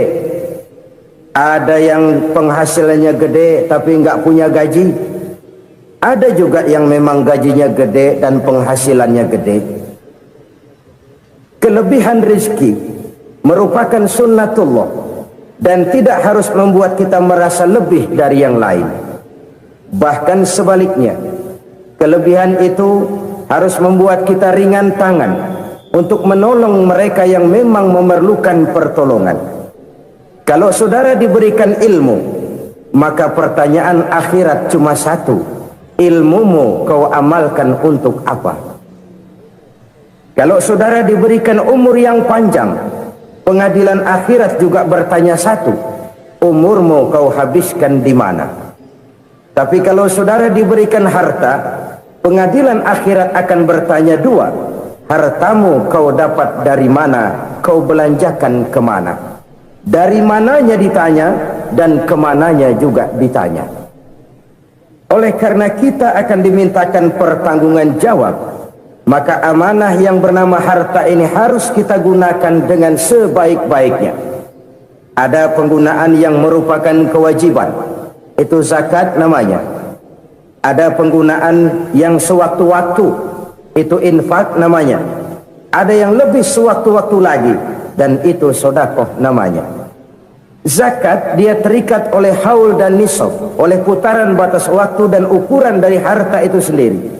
Sedangkan infak terikat oleh situasi dan kondisi perekonomian seseorang. Sedangkan sedekah tidak terikat dengan apapun. Dalam kondisi seperti apapun kita bisa melakukan sedekah dengan yang terkecil sekalipun. Sampai-sampai Rasulullah sallallahu alaihi wasallam mengajarkan, la tahqiranna minal ma'rufi syai'an walau an talqa akhaka biwajhin talik. Atau ada hadis, tabassumuka fi wajhi akhika laka sedekah. Senyumanmu kepada temanmu adalah sedekah. Jadi untuk melakukan sedekah tidak harus dalam berbentuk uang. Dengan ilmu kita bisa sedekah, dengan tenaga kita bisa bersedekah, dengan pikiran kita bisa bersedekah, bahkan senyum kepada teman itu pun sedekah. Jadi kalau sedekah dengan uang memang belum punya uang, nyengir aja banyakin. Itu asal pada tempatnya, jangan lalu ketemu tiang listrik cengengesan. Tentu tidak pada tempatnya dan tidak wajar. Nah, sedekah yang paling dicintai Allah adalah sedekah yang disembunyikan. Artinya jauh dari sifat riya. Kan kadang-kadang ada orang sedekah itu disebutkan namanya, apa tidak bagus? Kalau memang niatnya ikhlas, ya bagus-bagus saja. Untuk memberikan sugesti kepada yang lain. Di Fulan bin Fulan nyumbang sekian, diumumkan. Boleh kalau niatnya untuk memberikan rangsangan kepada yang lain supaya dia menyumbang lebih besar dari orang tadi. Tapi kalau itu mendatangkan riya, maka sedekah yang paling dicintai Allah adalah sedekah yang disembunyikan. Tangan kiri saja tidak tahu apa yang diberikan oleh tangan kanan. Sedekah yang dilakukan dengan ikhlas akan merupakan perbendaharaan surga, tersembunyi dari pandangan orang lain, tidak seorang pun tahu. Karena memang sikap yang baik adalah melupakan kebaikan dan mengingat kesalahan. Itu salah satu ciri orang bahagia. Orang yang selalu mengingat kesalahannya dan berusaha melupakan segala kebaikannya. Kalau dia akan berada kebaikan, dia tidak bisa ikut, dia merasa rugi karena dia merasa belum pernah berbuat baik. Tapi kalau akan melakukan kesalahan baru, dia ingat kesalahan yang sudah-sudah, sehingga terhalang baginya untuk melakukan satu kesalahan baru. Demikianlah saudara-saudara, bahwa Allah melebihkan rizki sebagian kita dari yang lain, agar terjadi tolong-menolong dalam kehidupan ini. Jadi kesenjangan yang nature, kesenjangan yang alami itu sunnatullah. Ada yang kaya, ada yang miskin, ada yang kelas menengah. Nah, kenapa lalu sekarang kita berusaha mengentaskan kemiskinan? Oleh karena adanya kesenjangan struktural. Kalau yang kaya bisa semakin kaya, kenapa yang miskin tidak bisa naik jadi ikut sedikit kaya? Sebab pada dasarnya Islam adalah agama yang sejak turunnya sudah berupaya memerangi kemiskinan. Bahkan dikatakan kemiskinan itu mendekatkan kepada kekufuran. Orang kalau miskin udah dekat banget sama kafir. Gampang menjadi kafir. Berapa banyak saudara-saudara kita yang oleh karena soal perut, oleh karena soal materi, terpaksa meninggalkan dan menanggalkan akidahnya, menjual petunjuk yang diberikan Allah dengan kesenangan dunia yang cuma sebentar ini. Na'udzubillah thumma na'udzubillah. Jadi makin kita sembunyikan satu sedekah, semakin banyak perbendaharaan kita di surga. Sedekah yang paling dicintai Allah adalah sedekah yang disembunyikan. Malahan ada seorang sufi, dia punya kebiasaan kalau pergi sholat Jumat dia bawa uang, itu uang dia taruh di bawah tikar masjid. Dia niat sedekah kepada siapa saja yang nemuin itu duit. Maksudnya apa? Supaya yang nemuin nggak tahu siapa yang punya duit. Demikian dia saking ingin menyembunyikan sedekahnya. Karena sifat riya itu bisa memakan amal kita sendiri. Riya itu termasuk menyebut-nyebut kebaikan kita. Orang yang suka nepuk dada, sedikit-sedikit ngitungnya kalau nggak gua. Tuh kalau nggak gua tuh yang belah situ, kalau nggak gua, kalau nggak gua. Iya, kalau nggak lu kenapa emang? Orang yang suka menepuk jasad, tuh biasanya memang begitu, saudara-saudara. Kalau perang lagi berkecamuk, orang nggak sempat ngaku jadi pahlawan. Tapi begitu perang selesai, yang kagak kenal bedil ngaku pahlawan, Mas. Itu sesuatu yang biasa. Oleh karenanya, orang-orang yang ikhlas dalam bersedekah, disembunyikannya sedekah itu Allah cinta betul. Malahan ada hadis memberikan jaminan, inna shadaqatal mar'il muslimi tazidu fil umri wa tadfa'u mitatas su'i. Sesungguhnya sedekahnya seorang mukmin tazidu fil umri, bisa menambah umur panjang, wa tadfa'u mitatas su'i, dan menyelamatkan manusia dari mati secara su'ul khatimah. Jadi siapa yang kepengen panjang umur, banyaklah sedekah. Yang bosan hidup, pelit terus. Sedekah menambah panjang umur dan menyelamatkan manusia dari mati secara su'ul khatimah. Pak, katanya umur itu nggak bisa ditambah, nggak bisa dikurangin. Kapan? Kalau ajal sudah datang. Fa idza jaa ajaluhum la yastakhiruna sa'atan wa la yastakdimun. Kalau ajal datang tidak bisa dimajukan, tidak bisa dimundurkan. Itu kalau ajal sudah datang. Tidak bisa lagi umur ditambah dikurangi, sudah datang. Tapi kalau belum datang, itu kan haknya Allah. Mau ditambah, mau dikurangi, hak prerogatif Allah. Sebagai pencipta manusia, Allah Maha Kuasa dan Maha Mampu. Sedekah ini menambah panjang umur dan menyelamatkan manusia dari mati secara su'ul khatimah. Itu orang mati kan sama ya, kondisinya mati, nggak nafas. Tapi hakikat mati kan lain-lain. Ada yang mati itu husnul khatimah, baik akhirnya. Misalnya lagi ngaji mati, lagi sholat mati, lagi sedekah mati.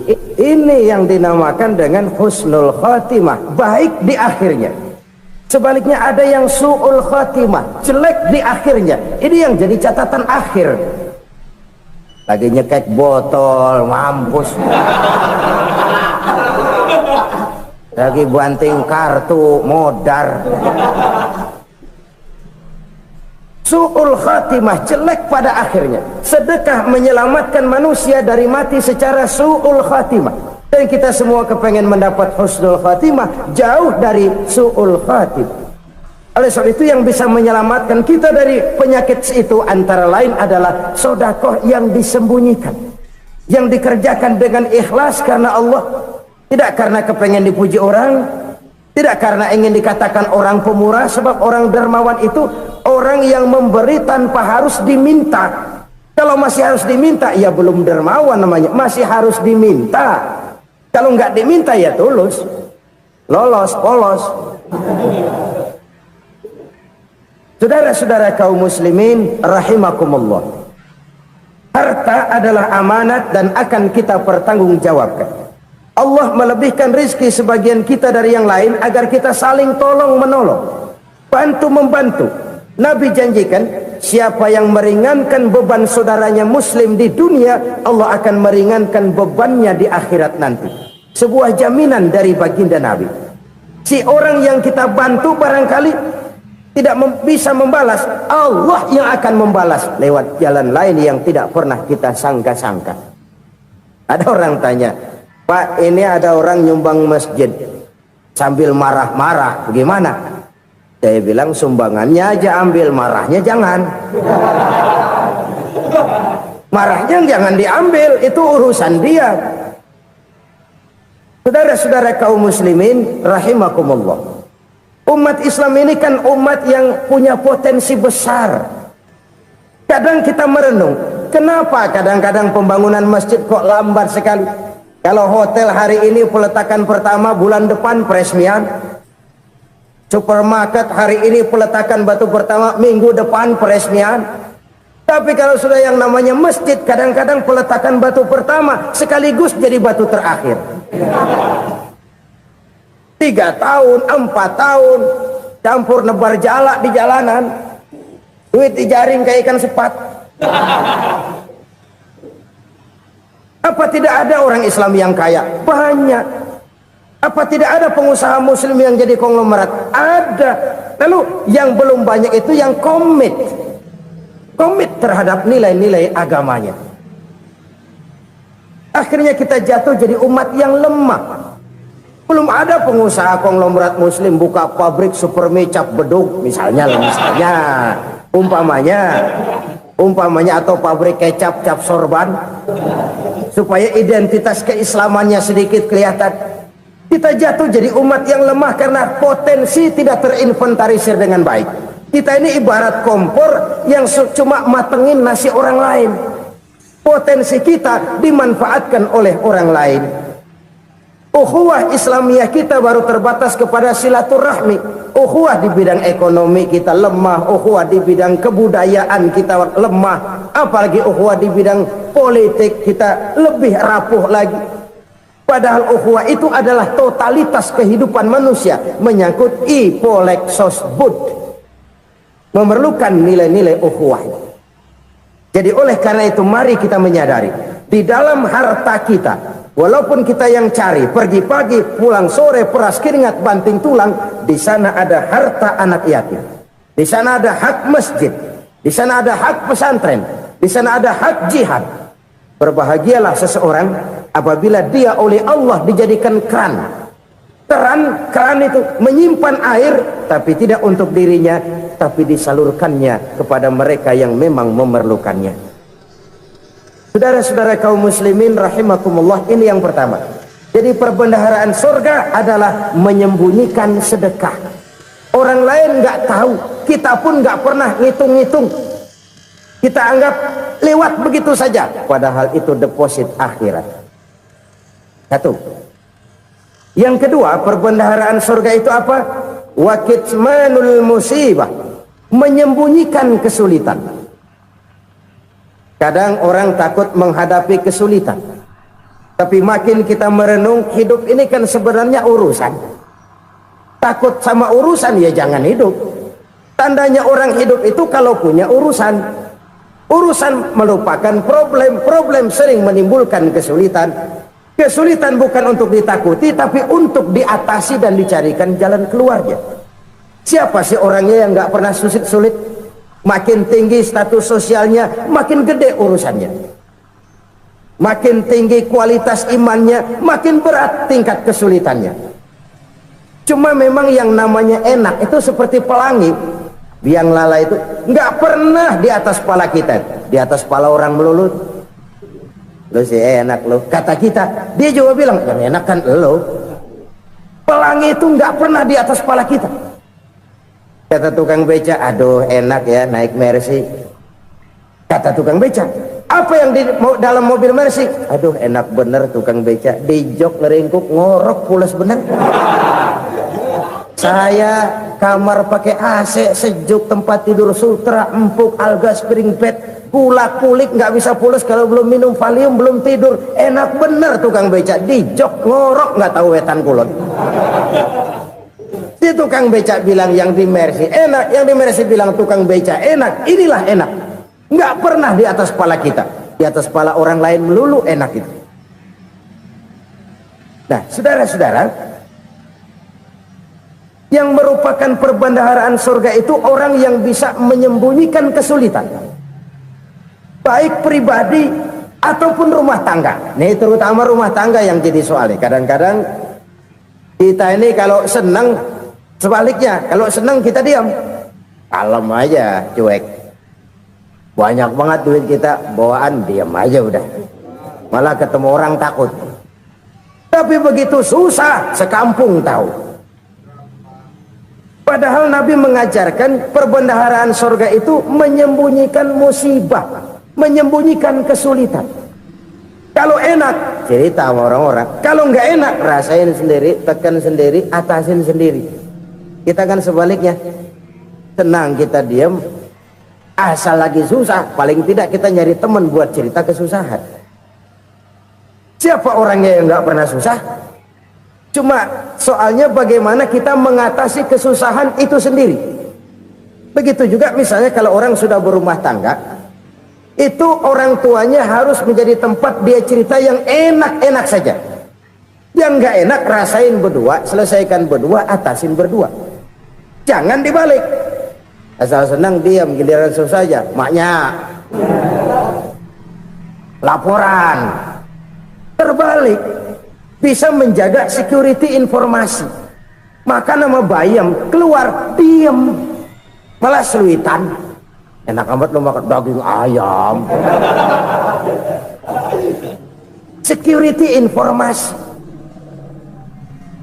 Saudara-saudara kaum muslimin rahimakumullah, ujian yang terberat itu yang pernah diberikan kepada para nabi, para rasul, para aulia, para ulama. Makin tinggi keimanan, makin berat bentuk kesulitan. Ayo saya kemukakan satu contoh saja. Ada seorang nabi yang kaya, nabi kaya, namanya Nabi Ayub. Iblis kalau orang begini kan keki,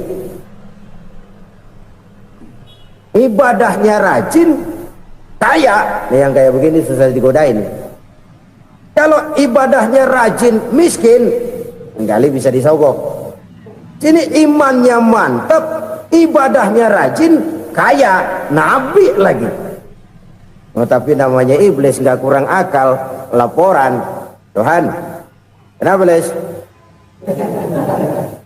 Ya ini bahasa saya, bahasa Qurannya sih nggak gitu. Itu hambamu yang namanya Ayub, dia rajin ibadah cuma karena dikasih kaya aja. Coba kasih miskin dia, berhenti dia sembahyang. Ah, kamu bisa aja. Saya tahu Ayub itu hambaku yang ikhlas. Saya buktiin Tuhan, silahkan. Dibuktiin lah, iblis turun ke alamin.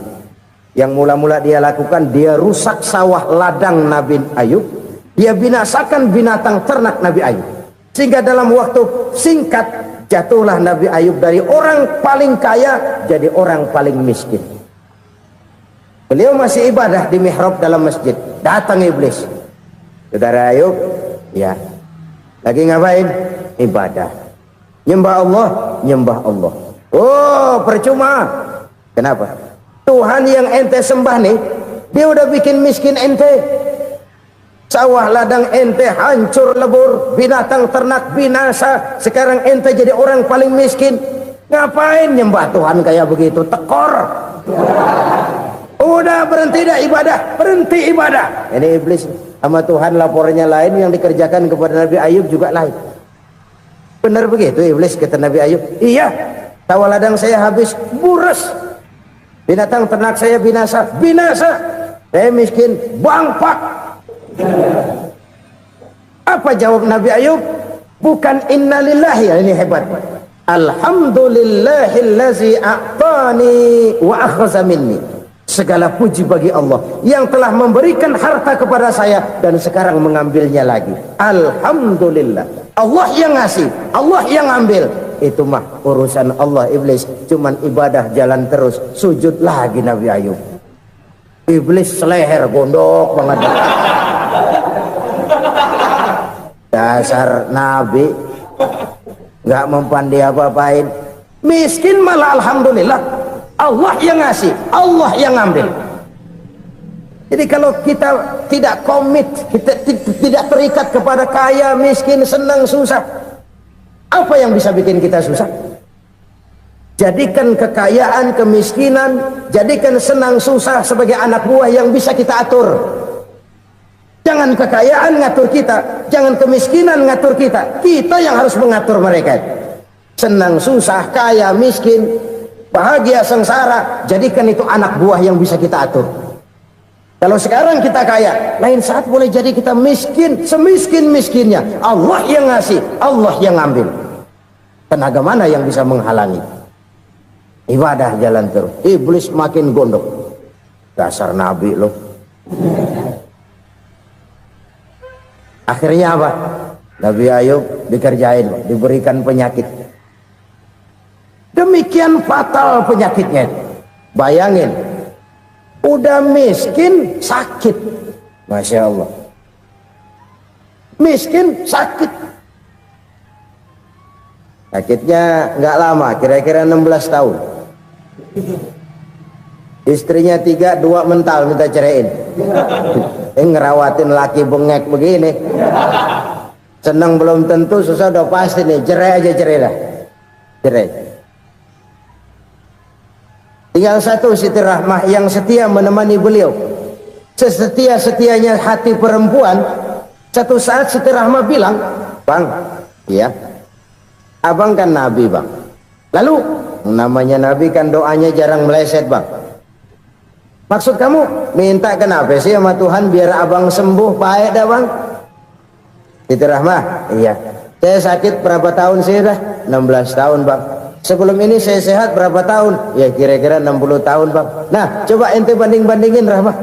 Saya dikasih sehat 60 tahun, dikasih sakit 16 tahun. Sudah nggak sabar mau doa kepada Allah minta sembuh. Saya malu kepada Allah. Diuji dengan yang luar biasa seperti ini, tidak mengganggu stabilitas kehambaannya. Dia tetap menghamba kepada Allah Subhanahu wa ta'ala. Saudara-saudara kaum muslimin rahimakumullah, kunci menghadapi kesulitan itu apa? Allah jelaskan dalam satu ayat, wa basyiris sabirin alladzina iza asabathum musibah qalu inna lillahi wa inna ilaihi raji'un. Gembirakan orang-orang yang sabar. Siapa mereka itu? Yang apabila mendapat musibah mereka kembali kepada keyakinan dasar, segalanya dari Allah dan segalanya akan kembali kepada Allah. Ini konsepsi dasar dari sikap muslim dalam menghadapi berbagai kesulitan. Segalanya dari Allah, segalanya akan kembali kepada Allah. Kalau ini sudah kondisi dasarnya, maka kita akan lapang menghadapi kenyataan bagaimanapun pahitnya. Apakah itu namanya miskin, apakah itu namanya sakit, bahkan maut sekalipun. Segalanya dari Allah, segalanya akan kembali kepada Allah. Ini sikap hidup, bukan sekedar ucapan. Kita kadang-kadang menjadikannya sebagai ucapan. Mulutnya sehingga berhenti, innalillahi wa inna ilaihi raji'un, tapi nangisnya terus gerung-gerungan. Bukan itu, ini kesadaran moral. Kalau segalanya dari Allah, segalanya kembali kepada Allah, kan sebenarnya cuma nunggu giliran. Hari ini saya nyembayangin dia, entah hari apa saya disembayangin orang. Hari ini saya antar dia ke kubur, entah hari apa orang nganterin saya ke kubur. Hari ini saya tahlilkan dia, entah nanti kapan orang tahlilkan saya. Segalanya dari Allah, segalanya akan kembali juga kepada Allah. Oleh sebab itu saudara-saudara, kesulitan bukan untuk ditakuti. Kesulitan justru untuk diatasi, dicarikan jalan keluarnya. Dan tidak ada orang yang tidak pernah mendapat kesulitan. Tidak ada. Semakin tinggi status sosial, semakin tinggi kualitas keimanan, semakin besar juga tingkat kesulitan. Hanya saja bagaimana cara kita mengatasinya. Dan Al-Quran menyatakan, inna ma'al usri yusra. Di balik kesulitan itu pasti ada kemudahan. Roda itu berputar. Karena itu Rasulullah sallallahu alaihi wasallam mengingatkan kepada kita, ta'arraf ila Allahi fir raha ya'rifka fis syiddah. Ingatlah kepada Allah di waktu kamu senang, supaya Allah ingat kepada kamu di waktu kamu susah. Kalau waktu senang kita ingat kepada Allah, kita susah, Allah tidak akan meninggalkan kita.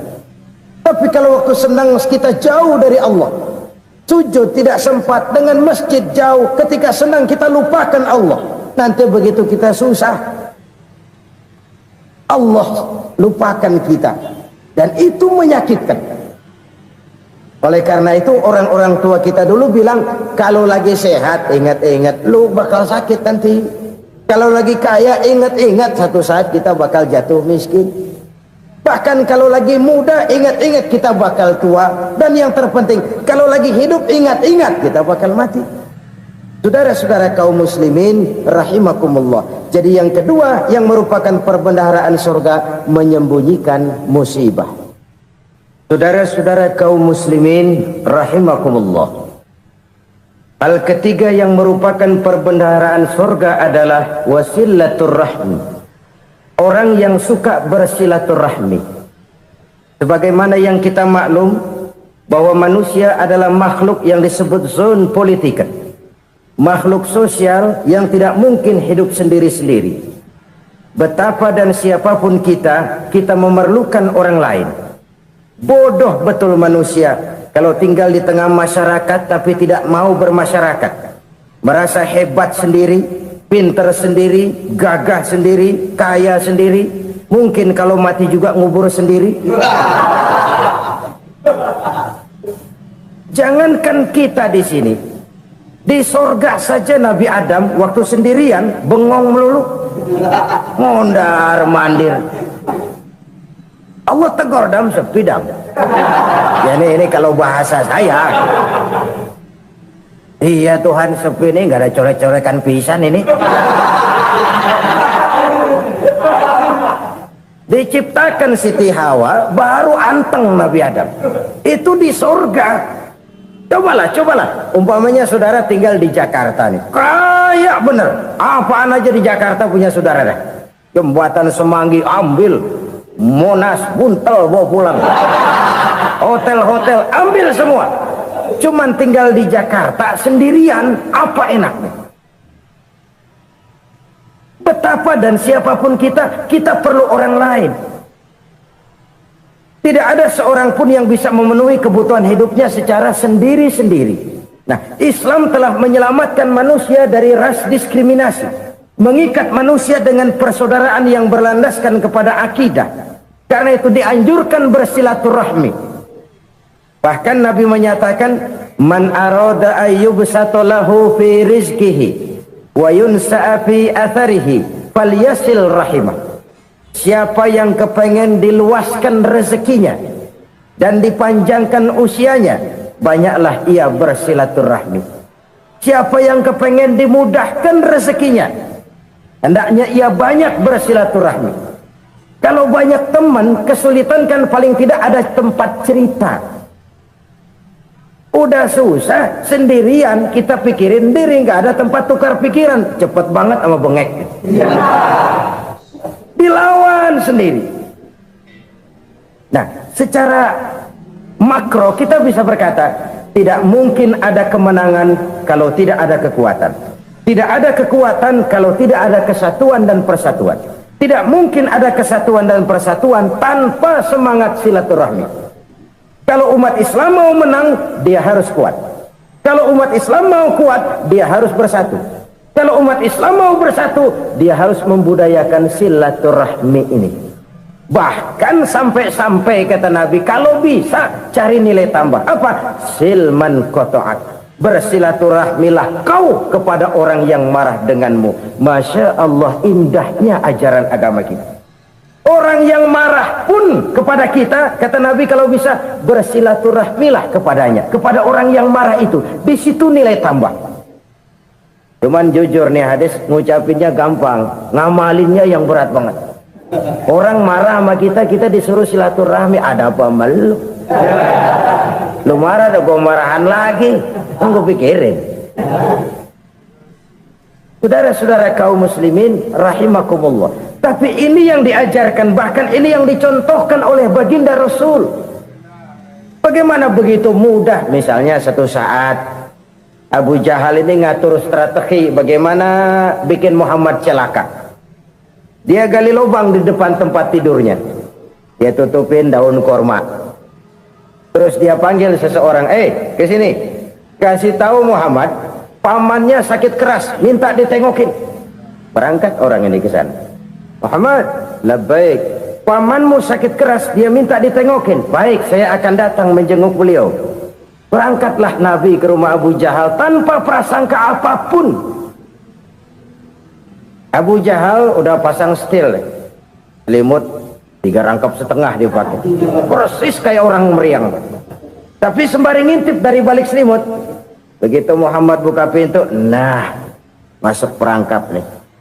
Muhammad jalan menuju tempat pembaringan.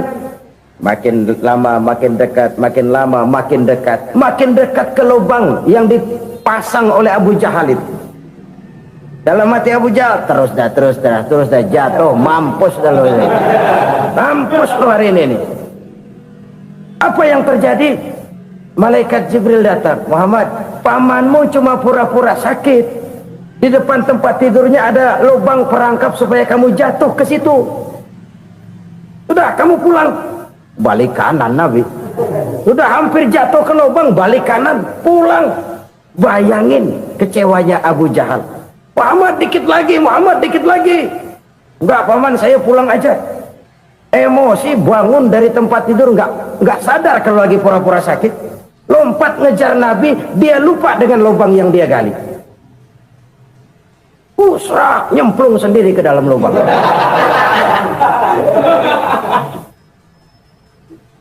Nabi terus berlalu.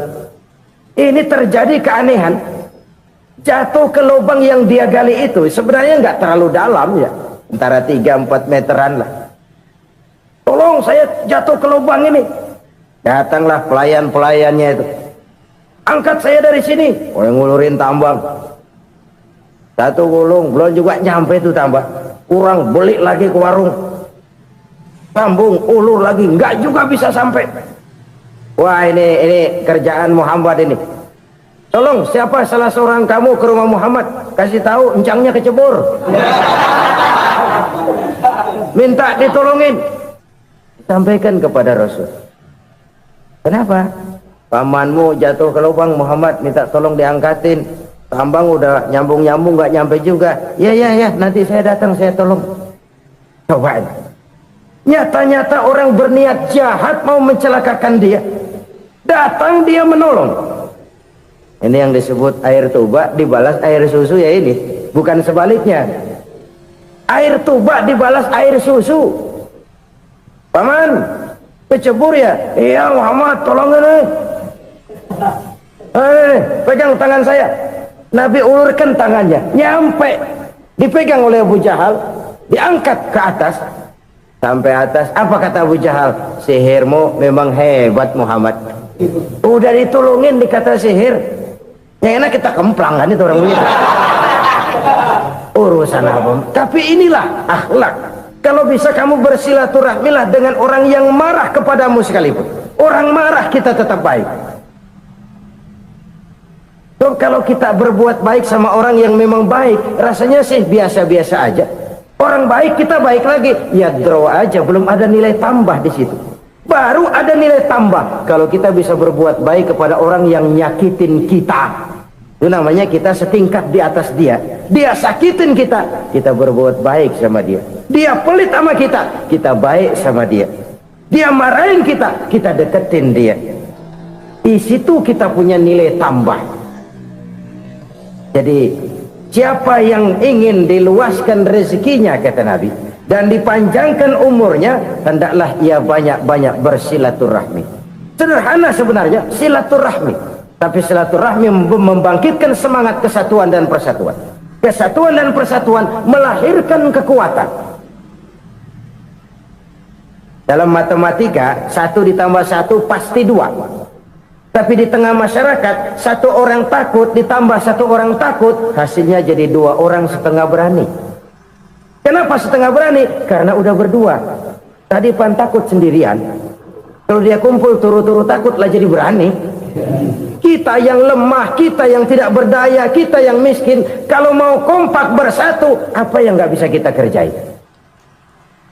Apalagi tinggal di kota besar, pilihan cuma 2. Bertahan atau minggir. Bertahan atau minggir. Untuk bisa bertahan harus mampu bersaing. Untuk mampu bersaing harus punya keahlian. Keahlian harus ditunjang dengan pendidikan, ditambah oleh kekompakan sebagai umat. Udah miskin mencar mulu, orang injak kita. Orang nggak pandang urusan apa yang malu. Oleh karena itu silaturahmi pada hakikatnya merupakan ruh dari ukhuwah yang diajarkan oleh agama kita. Bagaimana Islam menyelamatkan masyarakat manusia dari ras diskriminasi, mengikat manusia, dan tidak ada persaudaraan yang lebih indah selain persaudaraan yang diikat dengan nilai-nilai akidah. Sepanjang orang di jalan Allah, itulah saudara kita. Keluar dia dari jalan Allah, selesailah persaudaraan sampai di situ. Karena itu kalau ingin menyimpan sesuatu di surga, banyaklah bersilaturahmi, datang ke rumah ini, datang ke rumah itu, dan lain sebagainya. Itu simpanan kita di akhirat nanti. Ini yang ketiga. Saudara-saudara, yang keempat, perbendaharaan surga itu apa? Wa qawlu la hawla wa la quwwata illa billah. Ucapan la hawla wa la quwwata illa billah. Ibadah kan ada yang berat, modalnya besar. Bangun masjid berat, modalnya besar. Bangun rumah sakit berat, modalnya besar. Ada ibadah yang berat tapi modalnya ringan. Misalnya puasa itu berat, mengendalikan nafsu. Kalau sekedar nggak makan nggak minum sih enteng, mengendalikan nafsu itu jihad terbesar, tapi kan modalnya ringan, cuma niat saja. Ini ibadah berat, modalnya ringan. Ada ibadah yang ringan, modalnya juga enteng, seperti termasuk ucapan la haula wala quwata illa billah. Tanpa sadar, la haula wala quwata illa billah, nyelengin tuh di surga. Nyelengin, kita nggak terasa, nyelengin simpenan akhirat. La haula wala quwata illa billah, nyimpen lagi. Kaget, la haula wala quwata illa billah, nyimpen lagi, banyak simpenan. Walaupun sebenarnya yang dimaksud di sini adalah kesadaran batin bahwa tidak ada daya dan kekuatan kecuali Allah. Itu intinya. Kita memulai pekerjaan disunahkan baca bismillah, kan begitu? Apa itu? Kesadaran moral bahwa ini saya bisa kerjakan. Saya kerjakan ini dengan menyebut nama Allah. Kenapa? Kalau Allah tidak memberikan daya dan kekuatan, mana mampu saya kerjakan ini. Maka saya kerjakan ini dengan menyebut nama Allah. Bismillah. Kesadaran moral. Manusia hanya wajib berusaha, tapi nggak pernah wajib berhasil. Banyak hal-hal yang kalau kita renungkan secara rasio nggak mungkin, tapi jadi kenyataan. La haula wala quwata illa billah. Tidak ada daya dan kekuatan kecuali bagi Allah semata-mata. Kesadaran moral akan kelemahan dan keterbatasan makhluk bernama manusia. Kadang kita kagum dengan otak, tapi kita sering lupa sama yang bikin otak. Padahal bagaimanapun hebatnya otak, yang bikin otak pasti lebih hebat dari otak. Nggak percaya, silahkan otak-otakan. Inilah kecenderungan. Kita kagum dengan pesawat-pesawat mutakhir, bukan main, besi gede banget terbang itu. Alangkah hebatnya. Lalu apa yang bikin otak tidak lebih hebat dari itu semua? Kita puji laut. Apa yang bikin laut tidak lebih hebat dari laut itu? La haula wala quwata illa billah. Tidak ada daya dan kekuatan kecuali Allah. Apa yang bisa kita lakukan kalau tidak karena daya dan kemampuan yang diberikan oleh Allah kepada kita?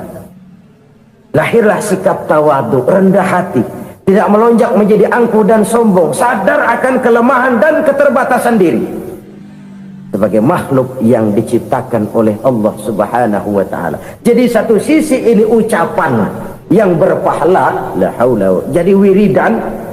Pada sisi lain ini kesadaran moral, sikap mental, kesadaran batin bahwa yang punya daya dan kekuatan itu cuma Allah. Kita nggak pantas untuk sombong, sebab sombong itu pakaiannya Allah. Kita nggak sedang pakai pakaian Allah, kegedean. Dan makin kita renungi, makin terbentur. Apa sih yang bisa kita sombongin? Kita mau sombong apa? Kaya, pintar, itu kan semua relatif. Di atas langit masih ada langit lagi.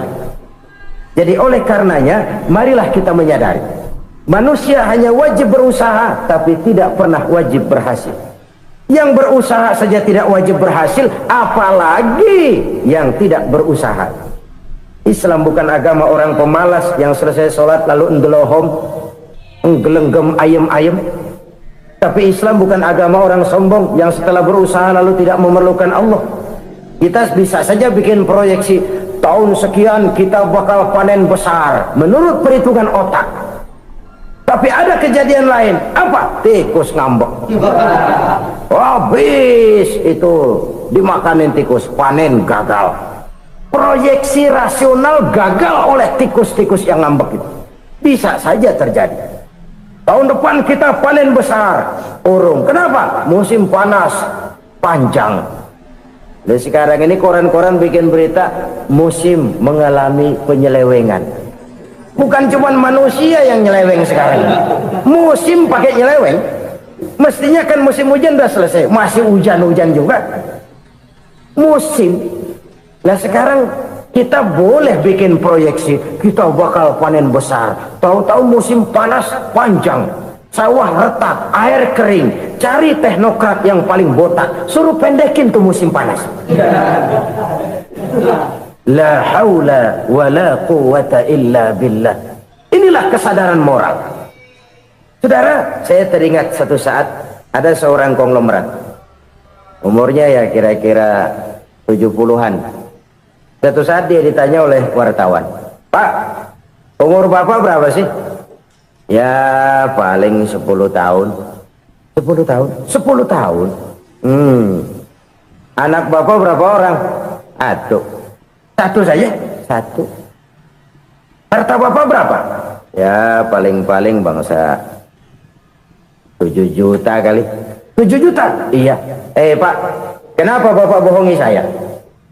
Bapak punya buku biografi, koran-koran, majalah-majalah banyak memuat cerita riwayat hidup Bapak. Saya tahu umur Bapak 70. Kenapa bilang cuma 7 tahun? Saya tahu anak Bapak 8. Kenapa cuma bilang 1? Saya tahu harta Bapak miliaran, mungkin triliunan, pabrik di mana-mana, bank di mana-mana. Kenapa bilang uang Bapak cuma 7 juta? Nah, kata si konglomerat tadi, "Kamu benar, Nak, kamu benar. Umur saya kalau jumlahnya memang 70, Nak. Cuman ingat-ingat saya, baru 7 tahun terakhir ini saya sujud. Baru 7 tahun terakhir ini saya berusaha dekat dengan Allah. Saya laksanakan perintahnya, saya jauhi larangannya. 7 tahun inilah rasanya yang ada nilainya di hadapan Allah. Yang 63 tahun matong, kelabu, kelem umur gue. Habis untuk maksiat, untuk munkarat. Maka ketika ditanya tadi, umur saya 7 tahun itu. Oh begitu Pak. Oh iya. Lalu anak Pak, anak Bapak kan 8. Kenapa bilang cuma 1? Nah, kalau jumlah hitungannya memang anak saya 8. Tapi dari 8 orang ini rasanya cuma 1 nih yang bakal jadi buah hati, belahan jantung, pelanjut cerita, penerus sejarah, bakal jadi anak soleh yang akan mendoakan saya. Cuma 1 rasanya anak saya ini yang bakal jadi buah hati saya, besar-besaran saya, yang akan mendoakan di kubur saya, yang akan mendoakan di akhirat saya. Yang 7 orang mana, Masya Allah, yang atu tenggeng, yang atu nyekek botol ngolo, yang atu nggak karu-karuan. Makanya saya bilang 1 anak saya yang akan bisa mendoakan saya. Oh begitu Pak. Iya. Nah, harta Pak, harta Bapak kan triliunan, pabrik Bapak di mana-mana, uang Bapak hampir di tiap bank-bank besar. Kenapa bilang cuma 7 juta? Betul kau Nak. Harta saya kalau jumlahnya memang miliaran, triliunan mungkin. Tapi yang saya ingat baru 7 juta tuh yang saya belanjakan di jalan Allah.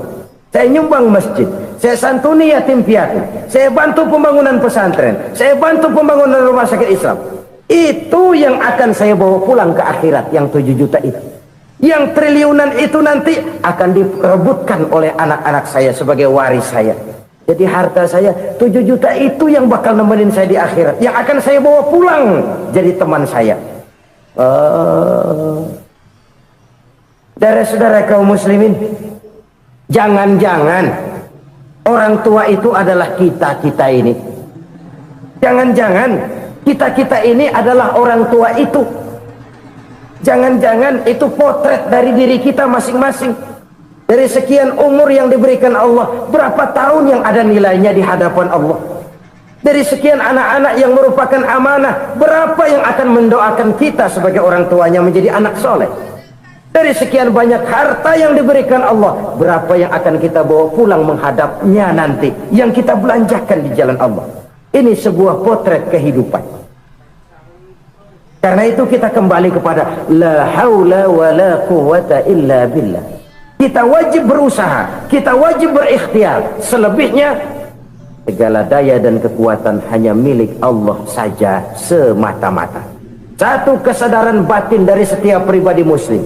Setelah ia berusaha dan berikhtiar, ia menyerahkannya kepada Allah Subhanahu wa ta'ala. Jadi satu sisi ini merupakan wiridan ucapan yang mengandung pahala, pada sisi lain ini merupakan sikap batin dari seorang muslim di dalam ia menghadapi realitas kehidupan ini. Saudara-saudara kaum muslimin rahimakumullah, kalau ini kita jadikan satu basis kehidupan, Maka ini akan menyelamatkan manusia dari kemungkinan tergelincir menjadi orang yang lupa diri dan lupa darat. Sebab itu Imamul Ghazali berpesan, jadidis safinah fa innal bahra amiq wa khuziz zad fa inna safara ba'id wa khaffifil hamla fa innal hamla sadid. Perbarui selalu kapalmu karena lautan sangat dalam. Bawa bekal yang banyak karena perjalanan ini sangat jauh. Ringankan beban karena kebanyakan beban akan menyakitkan. Alangkah indah kalimat ini, alangkah dalam makna yang terkandung di sana. Perbarui selalu kapalmu karena lautan sangat dalam. Apa artinya ini? Jaga mentalmu baik-baik. Pelihara imanmu baik-baik karena hidup penuh cobaan seperti lautan. Kita kalau berlayar di lautan kan kadang-kadang tenang, angin bertiup sepoi-sepoi basah. Jika malam datang, bintang gemintang bertabur menghias cakrawala. Rembulan memantulkan sinarnya dengan indah. Dalam keadaan begitu berlayar enak. Tapi lain saat ombak menggunung, halilintar menyambar, angin topan bertiup. Berapa banyak sudah saudara-saudara kita yang tenggelam di lautan dunia tanpa sadar bahwa dia belum sampai kepada pantai yang akan dituju. Berapa banyak sudah saudara-saudara kita yang tenggelam di lautan dunia ini tanpa sempat bangkit lagi. Dia menyangka sudah sampai kepada tujuannya. Hati-hati kapal jangan sampai bocor karena lautan sangat dalam. Iman ini jaga baik-baik karena hidup penuh dengan ujian. Wa khuzizat fa inna safara ba'id. Bawa bekal yang banyak karena perjalanan sangat jauh. Saudara mau ke Bandung, bawa duit. Saudara mau ke Surabaya, banyakan lagi duitnya. Saudara mau ke Mekah, gepokan, iketan tuh duit nggak lembaran lagi. Makin jauh perjalanan, makin banyak bekal yang harus kita bawa. Kalau saudara dari Jakarta mau ke Surabaya, kagak bawa duit berangkat juga, itu sih bukan berani namanya, nekat. Sampai Surabaya belum tentu, sengsara di jalan udah pasti. Kenapa? Nggak bawa bekal berangkat. Sama juga kita nih, misalnya belum sempat sembahyang, mati. Waduh, berani banget orang. Belum punya bekal, mati. Sengsara di jalan. Atau bekal tidak cukup. Dari Jakarta saudara mau ke Surabaya, bawa duit 500 perak. Paling jauh Cikampek nyampenya itu. Paling jauh itu. Antara jauhnya perjalanan dengan bekal yang saudara bawa tidak seimbang. Hidup ini perjalanan panjang. A walking tour. Dimulai dari alam arwah. Sebelum jasad diciptakan, roh diciptakan lebih dulu. Dari situ pindah ke alam rahim. Dari alam rahim pindah ke alam dunia. Dari alam dunia pindah ke alam barzah. Baru menuju akhirat. Satu perjalanan panjang. Kalau bekal tidak bawa, sengsara di jalan. Bawa bekal yang banyak karena perjalanan ini sangat jauh. Wa khaffifil hamla, ringankan beban karena beban itu cuma akan menyulitkan. Kalau bekal itu sih keperluan, tapi beban nggak kita perluin, coba ngeberat-beratin. Apa ini beban? Dosa, kecurangan, kebatilan, kesoliman, ketidakadilan, kesewenang-wenangan. Itu akan jadi beban kita di akhirat. Alangkah celakanya, perjalanan panjang, bekal tidak bawa, beban kelewat banyak, alamat sengsara di jalan. Pahala tidak ada, dosa berlipat ganda. Na'udzubillah, summa na'udzubillah. Kalau kita rangkum nasihat Al-Ghazali dengan kisah si konglomerat tadi, kita akan mengambil kesimpulan. Pertama, bekal terbaik dalam menghadapi gejolak kehidupan ini tidak lain adalah iman. Yang kedua, pahala dan dosa. Dua hal kontroversial. Pahala adalah bekal, dosa adalah beban. Tapi kita sekarang kan tidak begitu terangsang kepada yang abstrak. Orang berlomba mencari yang konkret-konkret saja, yang real. Kalau memang dosa, benjol dong, kira-kira begitu. Kira-kira begitu. Persis orang Yahudi dulu. Orang Yahudi itu kan pernah minta kepada Nabi Musa, ya Musa lan nu'mina laka hatta narallaha jahrah. Musa, kami nggak bakal mau beriman kepada Allah kalau belum kami lihat Allah ada nongkrong di depan kami. Kalau memang Tuhan ada, taruh dong di depan kami. Mau yang konkret-konkret saja. Kalau memang dosa, benjol dong. Kalau memang pahala, berasa dong. Orang terangsang kepada yang real, yang konkret-konkret saja. Karena itu, untuk mengejar dosa orang mau bayar. Tapi untuk mengejar pahala, walaupun tidak bayar, orang segan. Ini yang dikatakan oleh Nabi. Kamu mengharapkan ke surga, tapi kamu berat melaksanakan sesuatu yang bisa membawa kamu ke surga. Kamu ingin jauh dari neraka, tapi tiap saat kamu lakukan perbuatan-perbuatan yang justru menjerumuskan kamu ke neraka. Idda'aitum an-najata minan nar wa ramaitum fiha anfusakum. Kamu ingin selamat dari neraka, tapi kamu lemparkan diri kamu ke neraka. Kamu ingin masuk surga, tapi berat sekali kamu melakukan perbuatan-perbuatan yang bisa menyampaikan kamu di surga. Saudara-saudara kaum muslimin rahimakumullah. Jadi hal keempat yang merupakan perbendaharaan surga adalah la haula wa la quwwata illa billah. Satu sisi ini merupakan ucapan yang memperberat timbangan akhirat. Pada sisi lain ini merupakan sikap hidup seorang muslim. Kesadaran batin yang sangat dalam bahwa tidak ada daya dan kekuatan kecuali Allah. Dan itu kita simbolkan pada saat memulai pekerjaan dengan Bismillah, dengan menyebut nama Allah. Satu kesadaran moral, saya hanya bisa melakukan ini karena diberikan daya dan kekuatan oleh Allah. Lahirlah sikap tawadu, rendah hati, tidak melonjak menjadi angkuh dan sombong. Saudara-saudara, sampai sini dulu jumpa kita kali ini. Semoga 4 perbendaharaan surga ini dapat kita lakukan, yang kelak akan merupakan bekal kita di kemudian hari nanti. Amin ya rabbal alamin. Terima kasih atas segala perhatian, mohon maaf atas segala kekurangan. Usikum wa iyaya bitaqwallah. Wassalamu alaikum warahmatullahi wabarakatuh.